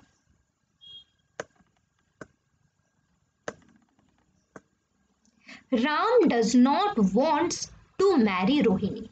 राम क्या है? सिंगुलर नाउन, मतलब थर्ड पर्सन सिंगुलर नंबर। उसके साथ क्या लगेगा? डू या does? Does not. Very good. लेकिन वॉन्ट्स, वॉन्ट्स यानी V5, क्या ये सही है? नो, डज नॉट के साथ कभी भी V1 नहीं, V5 नहीं जाता, और वॉन्ट्स क्या है? वो V5 है। तो यहाँ क्या होगा? Ram does not want to marry Rohini. Okay, तो ये सेंटेंस जो कि वॉन्ट्स है, तो ये गलत हो जाएगा। क्लियर? आई होप कि इंट्रोगेटिव और simple sentences, simple present tense के नेगेटिव और इंट्रोगेटिव सेंटेंस आप लोगों को बिल्कुल क्लियर हो गए होंगे। ओके, अच्छा, अब हम लोग शिफ्ट करेंगे नेक्स्ट टॉपिक पे, वो है हमारा प्रेजेंट कंटिन्यूअस टेंस। ओके, तो देखते हैं कि प्रेजेंट कंटिन्यूअस टेंस में क्या है। सिंपल प्रेजेंट टेंस पूरी तरह से क्लियर हो गया होगा आप लोगों को। ओके, तो जो अगर कोई कंफ्यूजन रही है तो आप लोग पहले वाले वीडियोस देखना, अगर फिर भी कंफ्यूजन रहे तो मुझे कमेंट पे क्वेश्चंस पूछ सकते हो। अब जो हम लोग स्टार्ट करेंगे वो है present continuous tense. Present tense का second type present continuous tense. Structure को देखते हैं। सब्जेक्ट प्लस एम या इज या are plus main verb four, V4 plus object. V4 मतलब आईएनजी फॉर्म ऑफ वर्ब, मतलब अगर प्ले आपका बेस वर्ब है तो इसका V4 क्या हो जाएगा? आईएनजी, मतलब प्ले में आईएनजी जोड़ दो, प्लेइंग, प्ले में आईएनजी जोड़ दो, क्या हो जाएगा? प्लेइंग। क्लियर? तो ये हो जाएगा V4। तो हम लोग क्या देखेंगे? हम लोग देखेंगे कि सब्जेक्ट होना चाहिए, एम या इज या आर होना चाहिए, उसके बाद V4 होना चाहिए, उसके बाद ऑब्जेक्ट होना चाहिए। ओके, सेंटेंस देखते हैं। He is reading a newspaper now. He is reading a newspaper now. Structure wise समझो। ही यहाँ पे क्या है? इज, हमने क्या देखा? एम होगा, सब्जेक्ट होगा, ही है सब्जेक्ट, इज एम या आर होता है, यहाँ पे क्या है? इज। ओके, उसके बाद है MV4, मतलब V4 लगेगा। V4 मतलब आईएनजी फॉर्म ऑफ वर्ब है, reading ING form of verb हो गया, इज रीडिंग वर्ब फॉर्म मिल गया, अ न्यूज़पेपर नाउ, ये हो गया आपका ऑब्जेक्ट, अ न्यूज़पेपर नाउ आपका ऑब्जेक्ट हो गया। मिल गया सेंटेंस। तो ये जो सेंटेंस है ये किस में है? ये है प्रेजेंट कंटिन्यूअस टेंस में। ओके, अच्छा, अब इसका हिंदी फॉर्म हम लोग देखेंगे। जब भी किसी हिंदी सेंटेंस के एंड में रहे हैं, रही है, रहा है, रहे हो आदि ये वर्ड्स रहे तो वो हमेशा प्रेजेंट कंटिन्यूअस टेंस के ही सेंटेंस होते हैं। एग्जाम्पल देखो, he is reading a news paper now.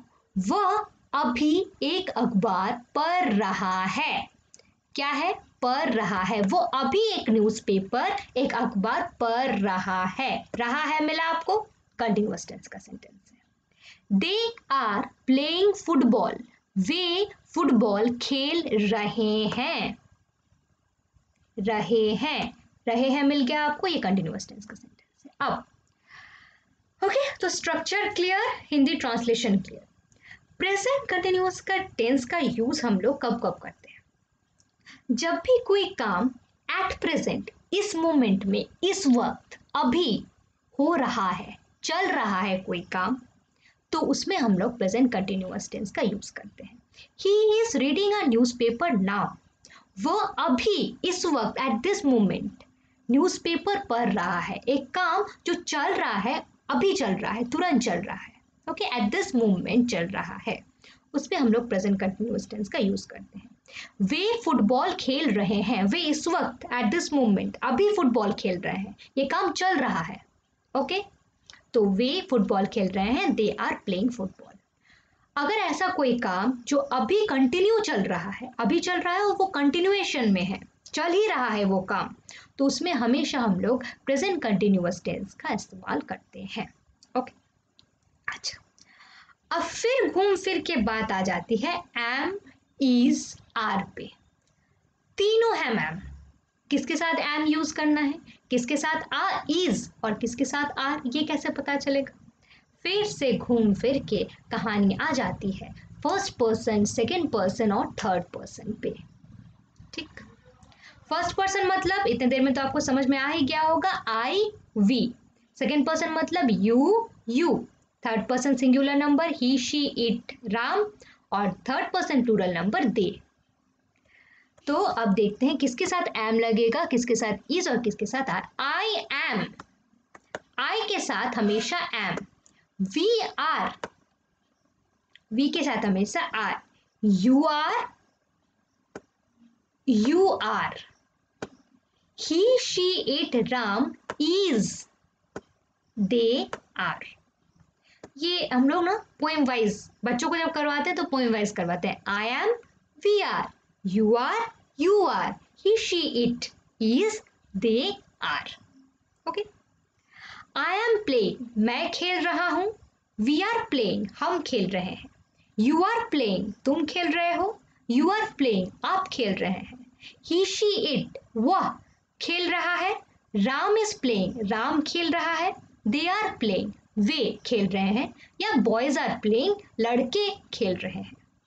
First person singular number plural number, second person singular number plural number, oh sorry, first person, हाँ यहाँ एक कहानी है कि फर्स्ट पर्सन सिंगुलर नंबर मतलब आई, मैं, उसके साथ हमेशा एम लगेगा। ओके, उसके बाद first person plural number we, second we मतलब तुम, सॉरी वी हम, वी मीन्स हम। सेकेंड पर्सन यू, तुम। सेकेंड पर्सन यू, आप, उसके साथ लगेगा आर। ठीक, third person he she it, वह, या फिर सिंगुलर नाउन उसके साथ लगेगा इज, और थर्ड पर्सन प्लूरल नंबर दे, उसके साथ लगेगा आर। क्लियर, समझ में आ गया कि एम इज आर किसके किसके साथ लगाना है। ओके, अब सबसे मेन चीज पे आएंगे हम लोग, वो है use of present continuous tense. Present continuous tense के यूज पे आएंगे। क्या करना होगा भाई? For an action, first rule देखो, for an action going on at the time of speaking, उन एक्शंस के लिए हम प्रेजेंट कंटिन्यूअस टेंस का इस्तेमाल करते हैं जो हमारे बोलने के वक्त चल रहा हो। ठीक, क्लियर, जब हम उस बारे में बात कर रहे हैं तब वो काम चल रहा है, ऐसे सेंटेंसेस में हम लोग प्रेजेंट कंटिन्यूअस टेंस का इस्तेमाल करते हैं। जैसे आई एम टीचिंग इंग्लिश, मैं इंग्लिश सिखा रही हूँ। इस वक्त मैं क्या कर रही हूँ? मैं जब ये मैं आपसे ये सेंटेंस बोल रही हूँ उस वक्त मैं क्या कर रही हूँ? मैं आप लोग को इंग्लिश सिखा रही हूँ ना। तो आई एम टीचिंग इंग्लिश, मैं अंग्रेजी सिखा रही हूँ। ठीक, the girls are playing cricket, लड़कियां क्रिकेट खेल रही हैं। मतलब जिस वक्त मैं ये बात बोल रही हूँ कि लड़कियां खेल रही हैं क्रिकेट, लड़कियां उसी वक्त क्रिकेट खेल रही हैं। काम कंटिन्यू है, क्रिकेट खेलना कंटिन्यू है उसी वक्त जिस वक्त मैं बोल रही हूँ ये बात। Okay, the girls are playing cricket, लड़कियां क्रिकेट खेल रही हैं। Clear, okay. यहाँ पर एक और चीज देख लो, आई है first person singular number I, I के साथ हमेशा एम लगता है ना। उसके बाद आई एम के बाद यहाँ पे V4 लगा है। ठीक है, एम प्लस V4 कब लगता है? प्रेजेंट कंटिन्यूअस टेंस में। मैं अंग्रेजी सिखा रहा हूँ है, ओके, रहा हूँ अगर है तो जब हिंदी ट्रांसलेशन करेंगे तो क्या आएगा? रहा हूँ होगा, करेक्ट। तो ये पूरी तरह से प्रेजेंट कंटिन्यूअस टेंस का सेंटेंस है। इस वक्त मैं ये बात बोल रही हूँ उसी वक्त मैं आप लोगों को इंग्लिश पढ़ा भी रही हूँ, करेक्ट, ओके। अब हम आते हैं दूसरे पे, an action in continuation but not necessarily, an action in continuation, एक काम जो जारी है, जो चल रहा है, but not necessarily eight the moment of speaking, पर ऐसा जरूरी नहीं है कि जब मैं बोल रही हूँ उसी वक्त ये काम चल रहा हो, लेकिन वो काम कंटिन्यू है। काम एक ऐसा काम जो कंटिन्यू है, लेकिन उस वक्त ये जरूरी नहीं है कि उस वक्त भी वो काम चल ही रहा हो जब मैं इस बारे में बात कर रही हूँ। जैसे ही is learning coding this days, वो इन दिनों कोडिंग सीख रहा है। लॉकडाउन में हम सब घर में बंद है ना, तो वो इन दिनों क्या कर रहा है, वो इन दिनों कोडिंग सीख रहा है। लॉकडाउन के इन दिनों में वो क्या कर रहा है, वो कोडिंग सीख रहा है, ऑनलाइन में कोडिंग सीख रहा है। जिस वक्त मैं ये बात बोल रही हूँ उस वक्त वो कोडिंग की क्लास नहीं अटेंड कर रहा, वो कुछ और कर रहा है। लेकिन इन दिनों, इन लॉकडाउन के दिनों में, इन दिनों में वो क्या कर रहा है, वो कोडिंग सीख रहा है। He is learning coding these days. ये एक ऐसा काम है जो चल रहा है।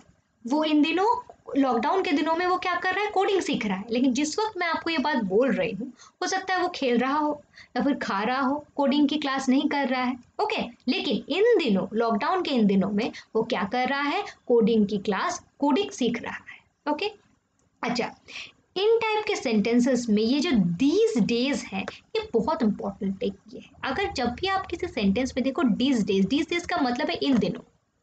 इन दिनों वो साइकिलिंग सीख रहा है। He is learning cycling these days. Okay, इन दिनों वो क्या कर रहा है, वो साइकिलिंग सीख रहा है।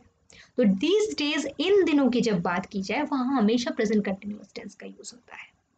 ठीक, ही is learning coding these days, वो इन दिनों क्या कर रहा है। दीज डेज का हमेशा ख्याल रखना, इन दिनों की बात की गई है, वो क्या कर रहा है, वो कोडिंग सीख रहा है या साइकिलिंग सीख रहा है, आप जो भी बोलो।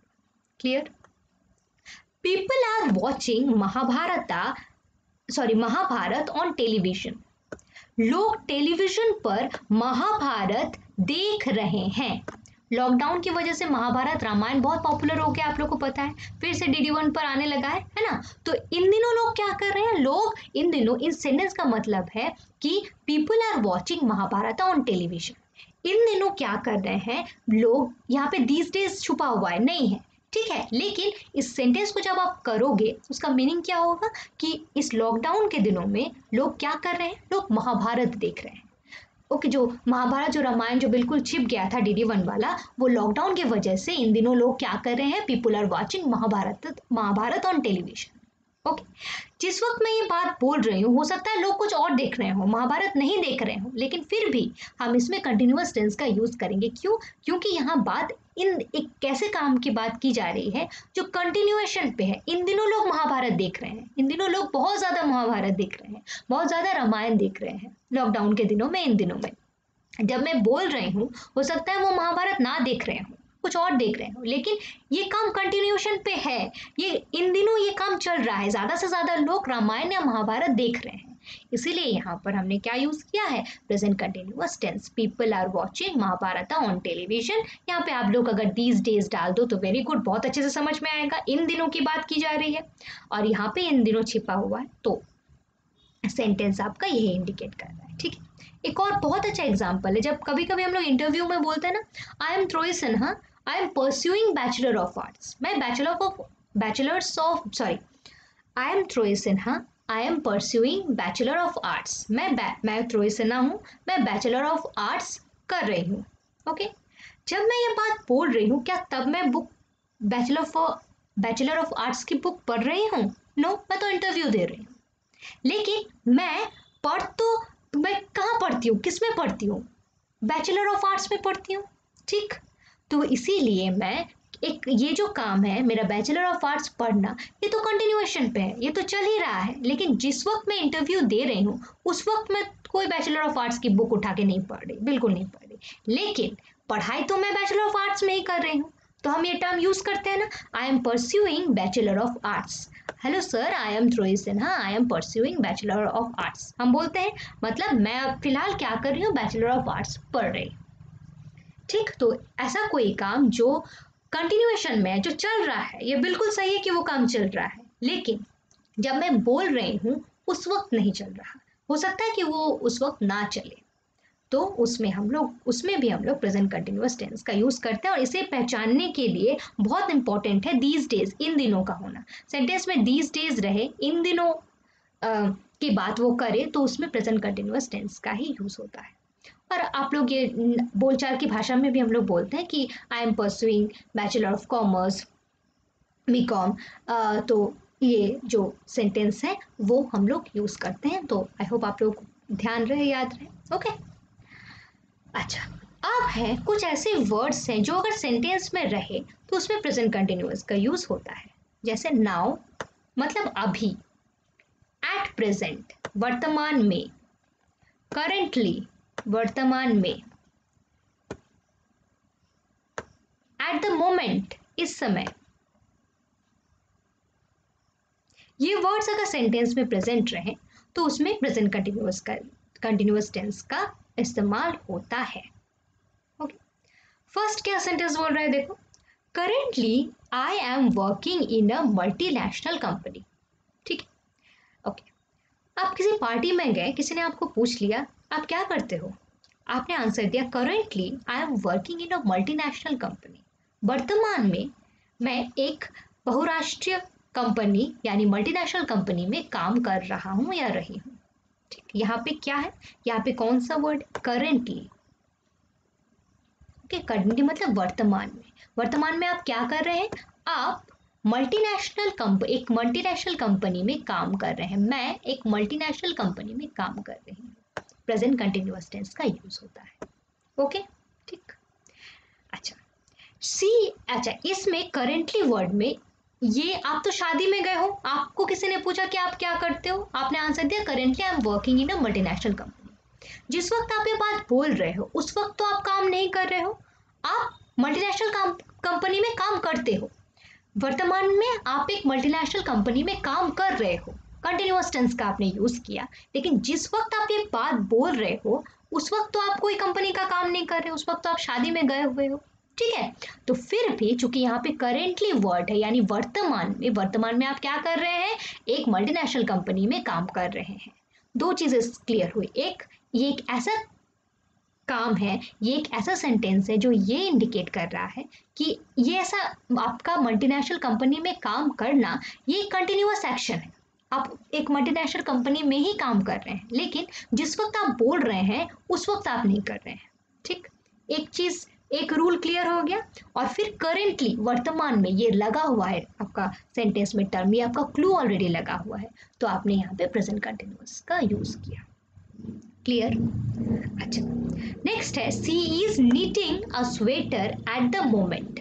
सेंटेंस है at the moment, at the moment का मतलब इस समय, इस वक्त, आंख बंद करके कंटिन्यूअस, वो क्या कर रही है, वो इस समय स्वेटर बुन रही है, इस वक्त, अभी, एट द मोमेंट वो क्या कर रही है, स्वेटर बुन रही है।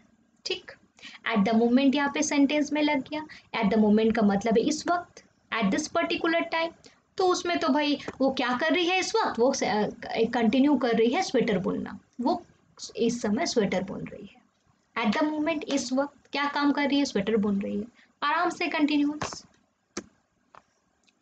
He is reading a novel now, फिर बात आ गई नाउ की, अभी, सेंटेंस में क्या है, सेंटेंस में है नाउ मतलब अभी, वो अभी एक उपन्यास पढ़ रही है, वो अभी क्या कर रही है, वो एक उपन्यास, अभी इस वक्त वो एक उपन्यास पढ़ रही है, मतलब उपन्यास पढ़ना उसका कंटिन्यूएशन पे है, वो अभी पढ़ रही है और इस वक्त at this point of time वो पढ़ रही है ना, अभी पढ़ रही है, नाउ का यूज हो गया आपके सेंटेंस में।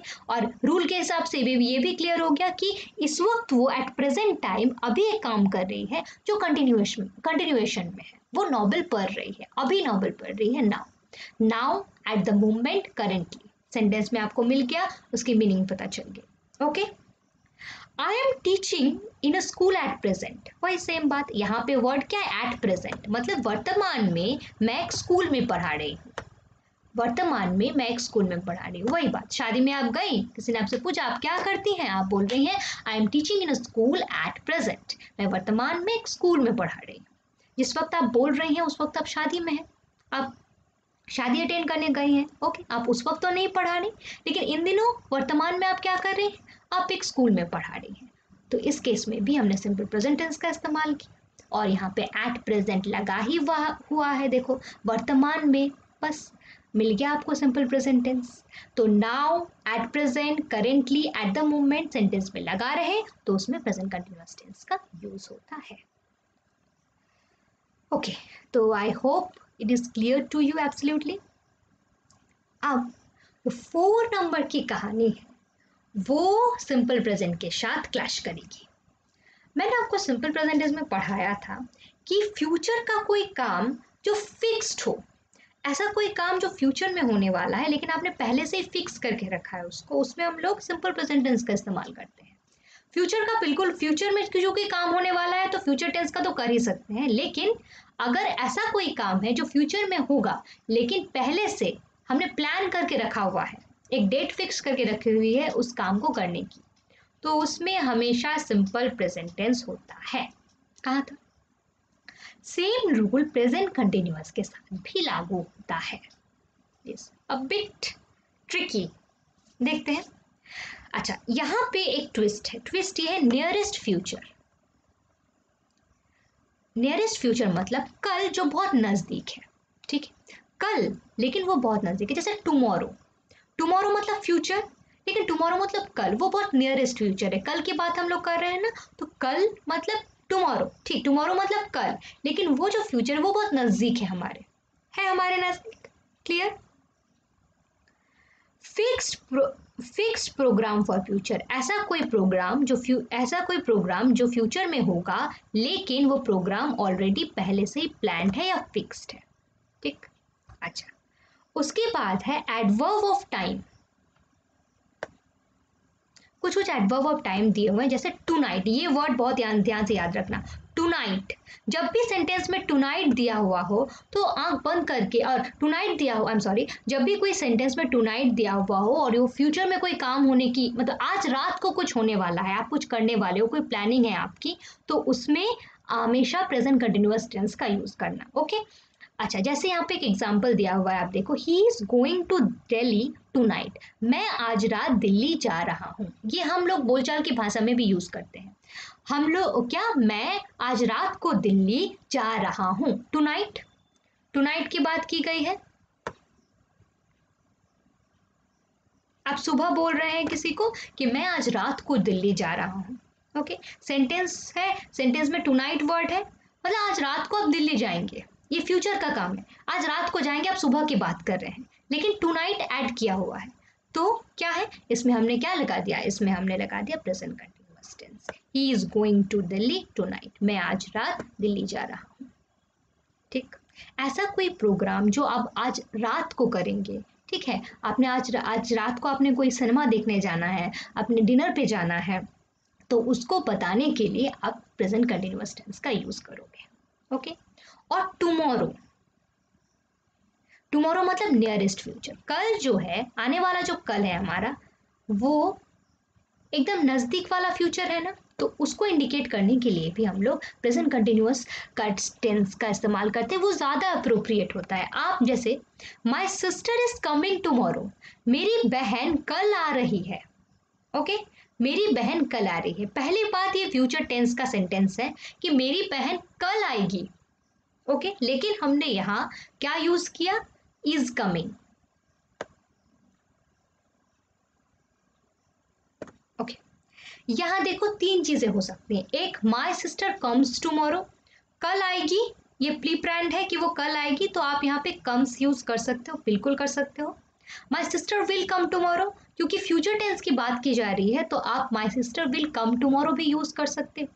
और मैंने आपको कहा, जो नियरेस्ट फ्यूचर की जब बात करते हैं हम लोग, कोई भी काम जो फ्यूचर में होगा लेकिन नियरेस्ट फ्यूचर, पास वाले फ्यूचर में, तो उसमें हम लोग प्रेजेंट कंटिन्यूअस टेंस का इस्तेमाल करते हैं। जैसे my sister is coming tomorrow, मेरी बहन कल आ रही है। इन तीनों में टुमारो अगर लगा हुआ हो, हाँ, नियरेस्ट फ्यूचर की बात की जा रही है, तीनों ही सेंटेंस सही है, गलत कोई नहीं, लेकिन मोस्ट अप्रोप्रिएट, जो अप्रोप्रिएट वाला होगा वो हो जाएगा प्रेजेंट कंटिन्यूअस टेंस का। क्यों? क्योंकि टुमारो मतलब नियरेस्ट फ्यूचर की बात की गई है।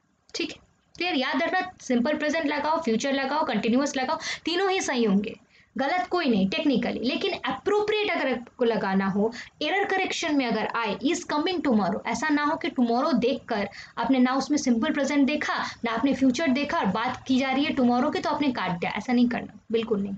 और माई सिस्टर डैश टुमारो, अगर ऑप्शन में आपके इज कमिंग, कम्स और विल कम दिया हुआ है, तो मोस्ट अप्रोप्रिएट होगा इज कमिंग। ओके। अच्छा, उसके बाद और भी कुछ एडवर्ब्स हैं, जैसे next day, next night, next moment, next week या मंथ, ईयर, इस सुबह, दिस मॉर्निंग, दिस इवनिंग, ये भी बहुत इंपॉर्टेंट, दिस मॉर्निंग, इस सुबह या दिस इवनिंग, ये जो सेंटेंसेस है, ओके, कुछ चीजें हो सकता है आपको कंफ्यूज करें, क्योंकि next day, next night, next moment, next week, month, year, ये आपने सिंपल प्रेजेंट टेंस में भी देखी थी, राइट। तो लेकिन ये सारी चीजें अगर सेंटेंस में रहे और वो कंटिन्यूअस टेंस में रहे तो भी वो सेंटेंस गलत नहीं है, याद रखना वो सेंटेंस बिल्कुल सही है।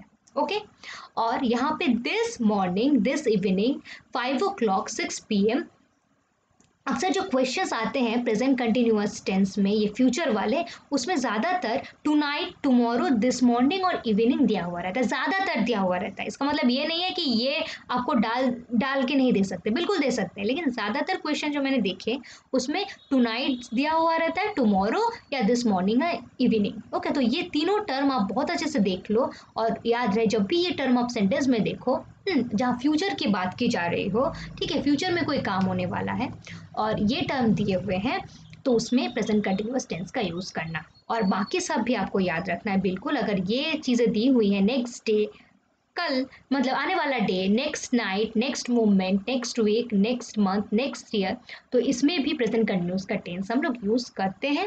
लेकिन this morning, evening, tonight, tomorrow, इससे क्वेश्चंस आए हुए हैं, ये मैंने देखे। ओके अच्छा, जैसे she is dancing on the stage this evening, वो आज शाम मंच पर नाच रही है। ओके मतलब वो आज शाम एक प्रोग्राम होगी जिसमें वो मंच पे नाचेगी, है ना। यहाँ पे है ये फ्यूचर का काम है कि वो आज शाम को एक प्रोग्राम होगा उसमें वो नाचेगी, करेक्ट, ये फ्यूचर की बात की जा रही है और ये एकदम प्लान्ड है। दिस इवनिंग की बात की जा रही है, आज शाम की बात की जा रही है। दिस इवनिंग देखो सेंटेंस में है दिस मॉर्निंग या इवनिंग, तो यहाँ पर हमने क्या यूज किया, she is dancing on the stage this evening. Okay present continuous. I am leaving for Patna next week, मैं अगले हफ्ते पटना के लिए रवाना हो रहा हूँ। नेक्स्ट वीक मैंने कहा था, नेक्स्ट वीक। ओके अगले हफ्ते की बात की जा रही, फ्यूचर की बात की जा रही हो, एक प्लान है कि मैं अगले हफ्ते ही रवाना होऊंगा, तो यहाँ पर भी हम लोग प्रेजेंट कंटिन्यूअस टेंस का यूज कर सकते हैं। I am leaving for Patna next week. Clear, समझ में आई बात। ओके अब हम लोग आपको एडवर्ब ऑफ टाइम, ये सारे वर्ड्स याद रखते हैं, ये सारे वर्ड्स आपको सेंटेंस में मिले जो फ्यूचर को इंडिकेट करे तो आप उसमें प्रेजेंट कंटिन्यूअस टेंस का यूज करोगे। अगर ये वर्ड्स आपको मिले और उसमें फ्यूचर का यूज रहा या फिर सिंपल प्रेजेंट का यूज रहा, ओके तो और प्रेजेंट कंटिन्यूअस का यूज रहा, तो तीनों में मोस्ट अप्रोप्रिएट हो जाता है प्रेजेंट कंटिन्यूअस टेंस। आई बात समझ में। Okay now question number 5, likelihood. Likelihood मतलब संभावना, ऐसा कोई काम जो फ्यूचर में होने की संभावना हो, ठीक। जैसे I am going to buy a car, मैं एक कार खरीदने जा रहा हूं। जैसे हम लोग किसी शोरूम में गए, oh I like that car, I am going to buy it, हम बोलते हैं ना कि मुझे ये कार बहुत पसंद है, मैं इसे खरीदूंगा, मैं इसे खरीदने जा रहा हूँ, I am going to buy it, मैं इसे खरीदने जा रहा हूँ। ये जो टर्म है ये संभावना की बात की जा रही है ना कि मैं ये कार खरीदूंगा, मतलब मैं फ्यूचर में इसे कभी खरीदूंगा, ठीक है, ठीक, ये फ्यूचर में इस कार को खरीदने की एक संभावना है। क्लियर, तो उसमें हम लोग कौन सा टेंस यूज करेंगे, ये continuous tense, I am going to buy a car, I am going to buy a car. Clear, I am going to buy a car. Okay now intention यानी इरादा, कोई ऐसा इरादा जो इंडिकेट करता है फ्यूचर टेंस को। आपका कोई इरादा है, कुछ बनना चाहते हैं आप, कुछ बनेंगे आप फ्यूचर में, ठीक है, वो इरादा इंडिकेट कर रहा है जो बनेंगे आप फ्यूचर में, लेकिन वो आपका इरादा है बनने का, तो उसमें भी हम प्रेजेंट कंटिन्यूअस टेंस का इस्तेमाल कर सकते हैं। कैसे, एग्जाम्पल देखो, I am going to be a doctor, मैं एक डॉक्टर बनने जा रहा हूँ। आप अभी तक डॉक्टर बने नहीं हैं, आप बनेंगे, फ्यूचर में बनेंगे, ठीक है, हो सकता है एमबीबीएस, वो डॉक्टर एमबीबीएस की डिग्री आपको मिलेगी, आप डॉक्टर बन जाएंगे, ठीक है। I am going to be a doctor, doctor बनना आपका इरादा है, मैं डॉक्टर बनने जा रहा हूँ, मैं ये एग्जाम दूंगा और मैं डॉक्टर बनूंगा। तो आप क्या बोलते हैं उस वक्त, क्या बोलते हैं, जो एमबीबीएस में एडमिशन जिनका हो जाता है वो क्या बोलते हैं, मैं डॉक्टर बनने जा रहा हूँ, I am going to be a doctor. Doctor बनना आपका इरादा है, जो आप कब बनोगे, फ्यूचर में बनोगे, एमबीबीएस की डिग्री आपके हाथ में आएगी तब बनोगे, है ना। तो उस केस में हम लोग यूज करते हैं present continuous tense, that is I am going to be a doctor. Clear, okay, समझ में आई बात। अच्छा अब हम आते हैं क्वेश्चन पॉइंट नंबर 6 पे। पॉइंट नंबर 6 क्या कहता है, कंपल्सिव हैबिट। ओके अब इसमें भी एक ट्विस्ट है। ट्विस्ट ये है कि मैंने आप लोगों को इसीलिए टेंस में ये बहुत ज़रूरी है कि आपको रूल्स अच्छे से पता हो, तो गलती गड़बड़ी कम होती है। ओके, या नहीं होती। रूल्स नहीं पता होंगे प्रॉपरली ना, तो बहुत सारी चीज़ें हैं जो थोड़ी कंफ्यूजन होती है। जैसे ये वाली 6 में मैंने आपको कहा था, जब भी कोई सेंटेंस ये इंडिकेट करे कि ये उसकी आदत है, तो उसमें हमेशा सिंपल प्रेजेंट टेंस का यूज़ होता है। मैंने कहा था आप लोगों से, और ये रूल भी है। लेकिन यहाँ पे मैं कह रही हूँ कि हैबिट के साथ भी प्रेजेंट कंटिन्यूअस टेंस का यूज़ होता है। क्या कह रही हूँ? हैबिट के साथ भी प्रेजेंट कंटिन्यूअस टेंस का यूज़ होता है, लेकिन इसमें थोड़ा ट्विस्ट है। ट्विस्ट क्या है? कंपल्सिव हैबिट, मतलब ऐसी कोई हैबिट जो बुरी हो और लोग आपको उसे छोड़ने को कहते हो। ठीक है, कंपल्सिव हैबिट मतलब ऐसी कोई हैबिट जो गलत हो, जो बुरी हो, और आपको सब क्या कहे, उस आदत को छोड़ने के लिए कहे। अगर आदत वैसी है जो कि बुरी है और लोग आपको उस आदत को छोड़ने के लिए कह रहे हैं, तो उसमें हम लोग सिंपल प्रेजेंट टेंस का यूज ना करके प्रेजेंट कंटिन्यूअस टेंस का यूज करेंगे। क्लियर? जैसे एग्जांपल देखो, he is constantly disturbing the class. वो क्या कर रही है? वो कॉन्स्टेंटली क्लास को डिस्टर्ब कर रहा है। ठीक है, क्लास को डिस्टर्ब करना, is it a good habit? No, it's a bad habit. वो कॉन्स्टेंटली कर रहा है ना, वो लगातार क्लास को डिस्टर्ब कर रहा है। मतलब क्लास, कुछ कुछ बच्चे होते हैं क्लास में, डिस्टर्बिंग एलिमेंट्स होते हैं ना, वो हमेशा क्लास को डिस्टर्ब करते हैं, ये उनकी आदत होती है। ठीक है, तो ये उनकी आदत होती है, वो लगातार क्लास को डिस्टर्ब करते हैं। कॉन्स्टेंटली टर्म देखो, वो लगातार क्या कर रहे हैं? क्लास को डिस्टर्ब कर रहे हैं, ये उनकी आदत होती है। लेकिन ये आदत जो है ये बुरी है ना, बुरी आदत है। तो हमने ये क्या लिखा? He is constantly disturbing the class, ये उसकी आदत है, तो और ये आदत बुरी है। ओके, तो इसमें हमने प्रेजेंट कंटिन्यूअस टेंस का यूज किया, is disturbing, is constantly disturbing या is disturbing. Clear? Number 2, he is always biting his nails. Always, हमेशा। मैंने आपको कहा था सेंटेंस में अगर ऑलवेज रहे और हैबिट की बात करें तो सिंपल प्रेजेंट टेंस होता है, लेकिन यहाँ पे भी ऑलवेज का यूज किया गया है। लेकिन हैबिट क्या है? बाइटिंग हिज नेल्स, नेल को बाइट करना, very bad habit it is, है ना। तो इसमें इसलिए हमने क्या किया? प्रेजेंट कंटिन्यूअस टेंस का यूज किया। ही इज ऑलवेज बाइटिंग हिज, वो हमेशा अपने नेल्स को चबाती है। ठीक है, आदत बुरी है, ऑलवेज है मतलब ये उसकी आदत है और ये बुरी है। बुरी आदत को इंडिकेट करने के लिए हम हमेशा कंटिन्यूअस टेंस का यूज करते हैं। She is always coming to class late, वो हमेशा क्लास में लेट आती है। ये उसकी आदत है क्लास में लेट आना, लेकिन ये आदत बुरी है। हमेशा आती है मतलब ये उसकी हैबिट है, ऑलवेज। लेकिन यहाँ हमने कंटिन्यूअस टेंस का यूज किया, क्यों? क्योंकि आदत बुरी है। She is always coming to class late. Jack and Jill are always fighting, Jack and Jill हमेशा फाइट करते हैं। जैक एंड जेल की फाइट करना आदत है, लेकिन ये फाइट करने की आदत तो बुरी है। हमेशा करते हैं, ये आदत है, फाइट करने की आदत बुरी है, इसलिए हमने यहाँ पे क्या दिया? कंटिन्यूअस टेंस का यूज किया, are always fighting. Clear? I hope it is completely clear to you. अच्छा, ये है आपका प्रेजेंट कंटिन्यूअस टेंस का लास्ट रूल, और ये एक बहुत इंपॉर्टेंट रूल है। ओके, बहुत सारे क्वेश्चंस इस रूल से रिलेटेड आते हैं, एरर करेक्शन में खास करके, और जहां हम लोग गलती कर जाते हैं। ध्यान से देखना, verbs with which present continuous tense is not used. मैंने आपको पहले ही बताया कि कुछ वर्ब्स ऐसे होते हैं जिनके साथ हम प्रेजेंट कंटिन्यूअस टेंस का इस्तेमाल नहीं करते। ओके, फर्स्ट है वर्ब ऑफ परसेप्शन, मतलब सी, देखना, हियर, सुनना, स्मेल, सूंघना, नोटिस, किसी को नोटिस करना, फील, फील करना, कोई चीज फील करना, टेस्ट, कोई चीज टेस्ट करना। इसमें के साथ, इन वर्ड्स के साथ कभी भी क्या नहीं होता? प्रेजेंट कंटिन्यूअस टेंस का इस्तेमाल नहीं होता। ओके, वर्ब्स ऑफ अपीयरिंग, दिखना, जैसे अपीयर, अपीयर मतलब दिखना, आपको पता है। इज अपीयरिंग, अपीयर मतलब, अपीयर कभी कभी के बहुत सारे मीनिंग होते हैं। अपीयर टर्म का यहाँ पे वर्ब ऑफ अपीयरिंग, आना। अपीयर मतलब आना, अपीयर मतलब दिखना, ये बिल्कुल होता है। ओके, और अपीयर जो वर्ड है इसके साथ लुक, सीम, इन वर्ड्स के साथ कभी भी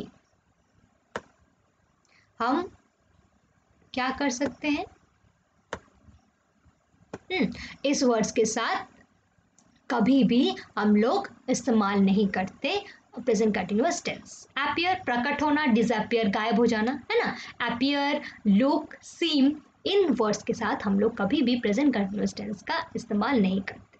okay, now verbs of emotion, ऐसे वर्ब्स जो इमोशंस के साथ जुड़े हो, हमारे स्टेट ऑफ माइंड के साथ जुड़े हो, जैसे वांट कुछ चाहना, विश करना, डिजायर किसी चीज की इच्छा रखना, कोई चीज फील करना, प्यार करना, नफरत करना, लव, हेट, बिलीव किसी पर विश्वास करना, ये हमारे इमोशंस है ना, राइट। थिंक सोचना, स्टेट ऑफ माइंड है। रिमेंबर याद रखना। अंडरस्टैंड, यहाँ मैंने आपको पहले ही करवाया, अंडरस्टैंड जो वर्ब है उसके साथ कभी भी प्रेजेंट कंटिन्यूअस टेंस का यूज नहीं होता। नो, जानना, लाइक पसंद करना, होप, इन सब वर्ड्स के साथ कभी भी प्रेजेंट कंटिन्यूअस टेंस का यूज नहीं होता। वर्ब डिनोटिंग पोजीशन, पोजीशन मतलब जो चीज आपकी अपनी हो, ओन, जैसे हैव आपने देखा, ओन अपना, पोजेस अधिकार, contain, consist of, belongs to, इन वर्ड्स के साथ हम कभी भी प्रेजेंट कंटिन्यूअस टेंस का यूज नहीं करते। क्लियर? तो यहाँ वर्ड्स ऑफ परसेप्शन जैसे देखना, सुनना, फील करना, स्मेल करना, टेस्ट करना। वर्ब्स ऑफ अपियरिंग जैसे लुक, देख, लुक, अपीयर, सीम, इन सब चीज़ों के साथ हम यूज़ नहीं करते। वर्ब ऑफ इमोशन, इमोशंस वाले वर्ब्स के साथ love, hate, believe, wish, state of mind, remember, understand, think, इन सब के साथ प्रेजेंट कंटिन्यूअस टेंस का यूज़ नहीं होता। और वर्ब जो डिनोट करेंगे पोजीशन, मतलब जो अपनी है, अपनी चीज़, have, own, possess, contain, consist of, belongs to, इनके साथ प्रेजेंट कंटिन्यूअस टेंस का यूज नहीं होगा। इन एग्जाम्पल्स से अब हम लोग समझेंगे। देखो, फर्स्ट है I M smelling something burning, मुझे कुछ जलने की बू आ रही है। फर्स्ट क्या है, वर्ब स्मेल है। आपने देख लिया कि स्मेल जो है उसके साथ तो भाई प्रेजेंट कंटिन्यूअस टेंस का यूज नहीं होता। अच्छा, यहाँ स्मेल मतलब महक, जलने की बू, जलने की महक की बात की जा रही है। क्लियर? ऐसा नहीं है कि कोई बर्तन में जाके नाक लगा के सूंघ रहा हो कि वो जल रहा है कि नहीं, नहीं, किसी को जलने की बू आ रही है, महक की बात की जा रही है। और यहाँ पर क्या है, स्मेल वर्ब का यूज किया है, कभी भी प्रेजेंट कंटिन्यूअस टेंस में नहीं होगा, ये सेंटेंस गलत है। ये क्या होगा, आई स्मेल समथिंग बर्निंग, भले ही जिस वक्त आप ये बात कर रहे हो उसी वक्त ये स्मेल आपके नाक में आ रही हो, फिर भी कंटिन्यूअस टेंस का यूज नहीं होगा, क्योंकि स्मेल महक के अर्थ में अगर हो तो वो कभी भी प्रेजेंट कंटिन्यूअस टेंस नहीं लेता। I smell something burning. Clear? We are seeing with our eyes, अगर सिंपल प्रेजेंट टेंस की वीडियो आप लोगों ने देखी होगी तो आप लोग ये बता पाओगे अच्छे से। We are seeing with our eyes, पहली बात सी के साथ प्रेजेंट कंटिन्यूअस टेंस नहीं जाता, करेक्ट? तो ये सेंटेंस तो पहले ही गलत हो गया। We see with our eyes, हम हमारे आंख से ही देखते हैं। ये यूनिवर्सल ट्रूथ है ना कि हम हमारे आंख से ही देखते हैं, तो इसमें हमेशा सिंपल प्रेजेंट टेंस जाएगा। आंख के अलावा हम कभी किसी और ऑर्गन से तो देख पाते हैं। We see with our eyes, ये यूनिवर्सल ट्रूथ है, ये प्रूवन फैक्ट है। तो प्रूवन फैक्ट के साथ हम क्या लगाते हैं, सिंपल प्रेजेंट। ट्रिक को पकड़ना बहुत जरूरी है, सारे रूल्स को से ही ये आप लोग को ट्रिक को पकड़ना होता है। Okay, I am feeling cold, no, feel word के साथ प्रेजेंट कंटिन्यूअस जाता ही नहीं, तो ये तो गलत हो जाएगा। भले ही आप जिस वक्त बोल रहे हो उस वक्त आप ठंड से कांप रहे हो, ओके, लेकिन फिर भी आप आई एम फीलिंग कोल्ड नहीं बोल सकते। क्यों? क्योंकि फील जो वर्ब है उसके साथ कभी भी प्रेजेंट कंटिन्यूअस टेंस नहीं जाता। तो I feel cold. The sum is appearing to be easy, ऐसा लगता है, सम देखने में आसान लगता है। अपीयर यहाँ यूज क्या, देखो यहाँ अपीयर देखने में, right. The sum is appearing to be easy, sum जो है वो दिखने में आसान लगता है या आसान लग रहा है। जिस वक्त आप मैथ्स बना रहे हो भले ही वो उसी वक्त आपको वो सम आसान लग रहा हो, ओके, या आसान लगता हो, ओके, तो आप लोग उसमें हमेशा सिंपल प्रेजेंट टेंस का यूज करोगे। ये भी मैंने आप लोगों को करवाया था, जो इंट्रोडक्टरी वीडियो था ये क्वेश्चन उसमें था। The sum is appearing to be easy, जो सम है वो आसान लगता है। जिस वक्त आप कर रहे हो सकता है जिस वक्त आपको मैथ्स दिया गया हो उसी वक्त आप देख के बोल रहे हो कि ये सम तो आसान लगता है या ये सम तो आसान लग रहा है, राइट। तो भी हम उसमें कंटिन्यूअस टेंस का यूज नहीं करेंगे। ठीक है, क्यों? क्योंकि अपीयर जो वर्ब है उसके साथ तो प्रेजेंट कंटिन्यूअस जाता ही नहीं। देखो, इसको दो तरह से सॉल्व किया जाता है, मैंने आपको भी बताया था। जैसे sum is appearing to be easy, या the sum is dash to be easy, appear से अपियरिंग है। नॉर्मली हम लोग जो बोलते हैं, देखिए कि ये सम जो है ये तो आसान लगता है। आपको हाथ में मैथ्स मिला, आप देखिए बोलते हैं ये सम तो आसान लगता है, बोलते हैं बोलचाल की भाषा में लगता है, तो लगता है से आपका अपियर्स लग जाएगा। अब रूल अगर लगाओ कि अपियर के साथ क्या नहीं लगता, प्रेजेंट कंटिन्यूअस नहीं जाता। जिस वक्त आप उसको बना रहे हो, देख रहे हो उस सम को, उसी वक्त आप ये बोल रहे हो कि ये सम तो इजी लग रहा है, तो लग रहा है, राइट? तो भी ये कंटिन्यूअस टेंस में नहीं होगा। क्यों? क्योंकि अपियर के साथ कभी भी कंटिन्यूअस टेंस नहीं जाता। Clear? She is knowing him very well, knowing him, know के साथ कभी भी प्रेजेंट कंटिन्यूअस टेंस नहीं जाता। क्या होगा? She knows him very well, simple present. वो उसे बहुत अच्छे से जान रही है, नो, वो उसे बहुत अच्छे से जानती है। Clear? I M hating you, ये तो होगा ही नहीं भाई, हेट के साथ, लव या हेट के साथ कभी भी नहीं लगता। भले ही बोलते वक्त तो आप उस इंसान से बहुत सारा नफरत कर रहे हो, लेकिन कभी भी आई एम हेटिंग यू नहीं लगता, क्योंकि हेट के साथ कभी भी कंटिन्यूअस टेंस नहीं जाता। I hate you. I am believing in God, no, believe के साथ प्रेजेंट कंटिन्यूअस टेंस नहीं जाता। मैं भगवान पर भरोसा कर रही हूँ, नो, मैं भगवान पर भरोसा करती हूँ, I believe in God. Clear? She is owning a car, no, क्योंकि ओन के साथ प्रेजेंट कंटिन्यूअस टेंस नहीं लगता। सी ओन्स अ कार, उसके पास एक कार है, she owns a car. She is having a handsome husband, okay, no, have के साथ देखो यहाँ पे हैव है प्लस पोजीशन है, हस्बैंड उसका है ना, ओके, उसका हक है उन पे। जो शी है उसका पोजीशन है उसके हस्बैंड पर, मतलब उसका हक है उस पे हस्बैंड पे। और यहाँ पे हैव यूज किया गया है, हैव वर्ब, हैव के साथ कभी कंटिन्यूअस टेंस यूज नहीं होता। हैव प्लस पोजीशन के, हैव प्लस पोजीशन के साथ भी, हैव प्लस अधिकार के साथ भी प्रेजेंट कंटिन्यूअस टेंस नहीं यूज होता। तो she has a handsome husband, हम क्या यूज करेंगे? She has a handsome husband, present continuous tense. Clear? Okay, now the book is belonging to me. belong word के साथ भी नहीं जाता, belong to के साथ भी ये कंटिन्यूअस टेंस नहीं जाता। The book belongs to me, simple present में होगा। ये बुक मेरी है, okay, the book belongs to me, ये बुक मेरी है। क्लियर?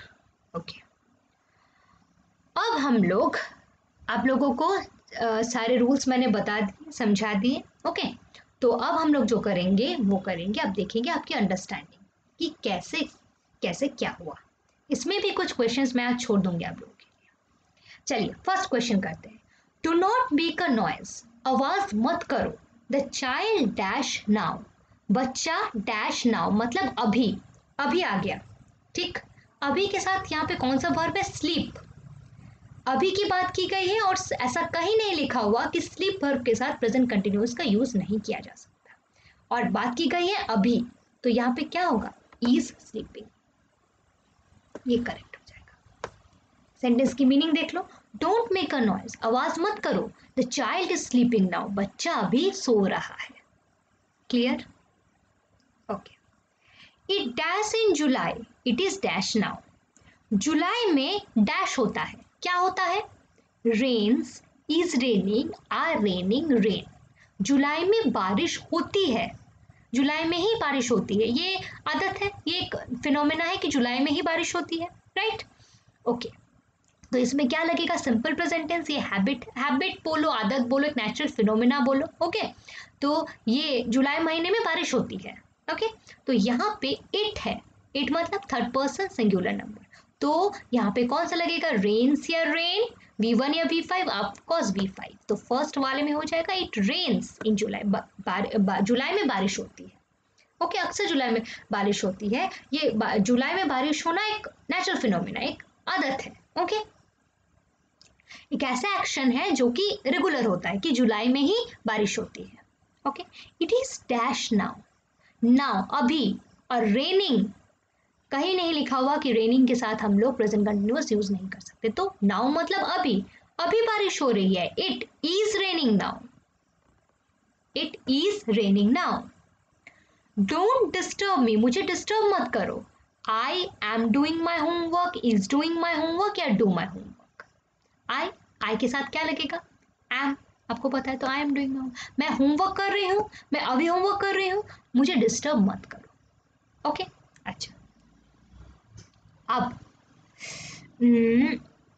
ये 4 नंबर जो है, ये देखो, we dash to the cinema tonight. देखो यहाँ पे क्या दिया हुआ है? Tonight. मैंने आपसे कहा था जब भी टू नाइट मतलब आज रात की बात की जाए और वो टू नाइट वर्ड यूज हो और सेंटेंस यूज इंडिकेट कर रहा हो फ्यूचर की, मतलब आज रात हम लोग करेंगे। We dash to cinema tonight, हम आज रात फिल्म देखने जाएंगे। ठीक, फ्यूचर की बात की जा रही है, आज रात को जाएंगे, tonight. Okay, tonight लगा हुआ है तो आंख बंद करके उसमें प्रेजेंट कंटिन्यूअस डालना है। क्या, कैसे? हम आज रात को फिल्म देखने जा रहे हैं। करेक्ट है sentence. We are going to the cinema tonight, tonight word लग गया, बात फ्यूचर की हो रही है, तो हम लोग क्या करेंगे? उसमें प्रेजेंट कंटिन्यूअस टेंस का यूज करेंगे क्योंकि tonight word already sentence के साथ है और फ्यूचर में सिनेमा देखने की आज रात को जाने की बात हो रही है। ये प्लानिंग फ्यूचर की है ना, आप सुबह बोल रहे हो रात में जाओगे। क्लियर? हम आज रात को फिल्म देखने जा रहे हैं, नियर फ्यूचर, टू नाइट। तो वी जब है तब उसके साथ हमेशा क्या लगेगा? आर, वी आर लगता है, तो we are going to the cinema tonight. Clear? Okay, now 5, my mother is dash some food in the kitchen at present. मिल गया आपको क्लू, एट प्रेजेंट, इस वक्त, वर्तमान में, एट प्रेजेंट वर्तमान में, इस वक्त। तो क्या हो जाएगा? माई मदर इज कुकिंग। आपको क्लू मिल गया, एट प्रेजेंट वर्तमान में मेरी मम्मी क्या कर रही है? मेरी मम्मी खाना पका रही है, इज कुकिंग। क्लियर? यहाँ एट प्रेजेंट मिल गया तो यहाँ पे सीधा इज कुकिंग। अब 6, 7 और 8 ये आप लोगों का टास्क रहा।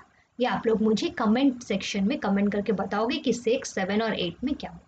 ओके, अगर कोई भी कंफ्यूजन हो, जो आपको कुछ समझ नहीं आया हो या कुछ क्वेश्चंस हो, आप लोग मुझे कमेंट सेक्शन में बताना, मैं ज़रूर आंसर करूँगी। त्रोई सिन्हा के नाम से ही रिप्लाई करूँगी आप लोगों को। और एक और चीज़, बहुत इंपॉर्टेंट बात, कि नेक्स्ट वीक से हर थर्सडे, फ्राइडे और सैटरडे शाम 6 बजे सेशंस होंगे मेरे आप लोगों के साथ। ओके, सो आई होप आप लोगों को क्लियर हो गया हो, समझ आ गया हो।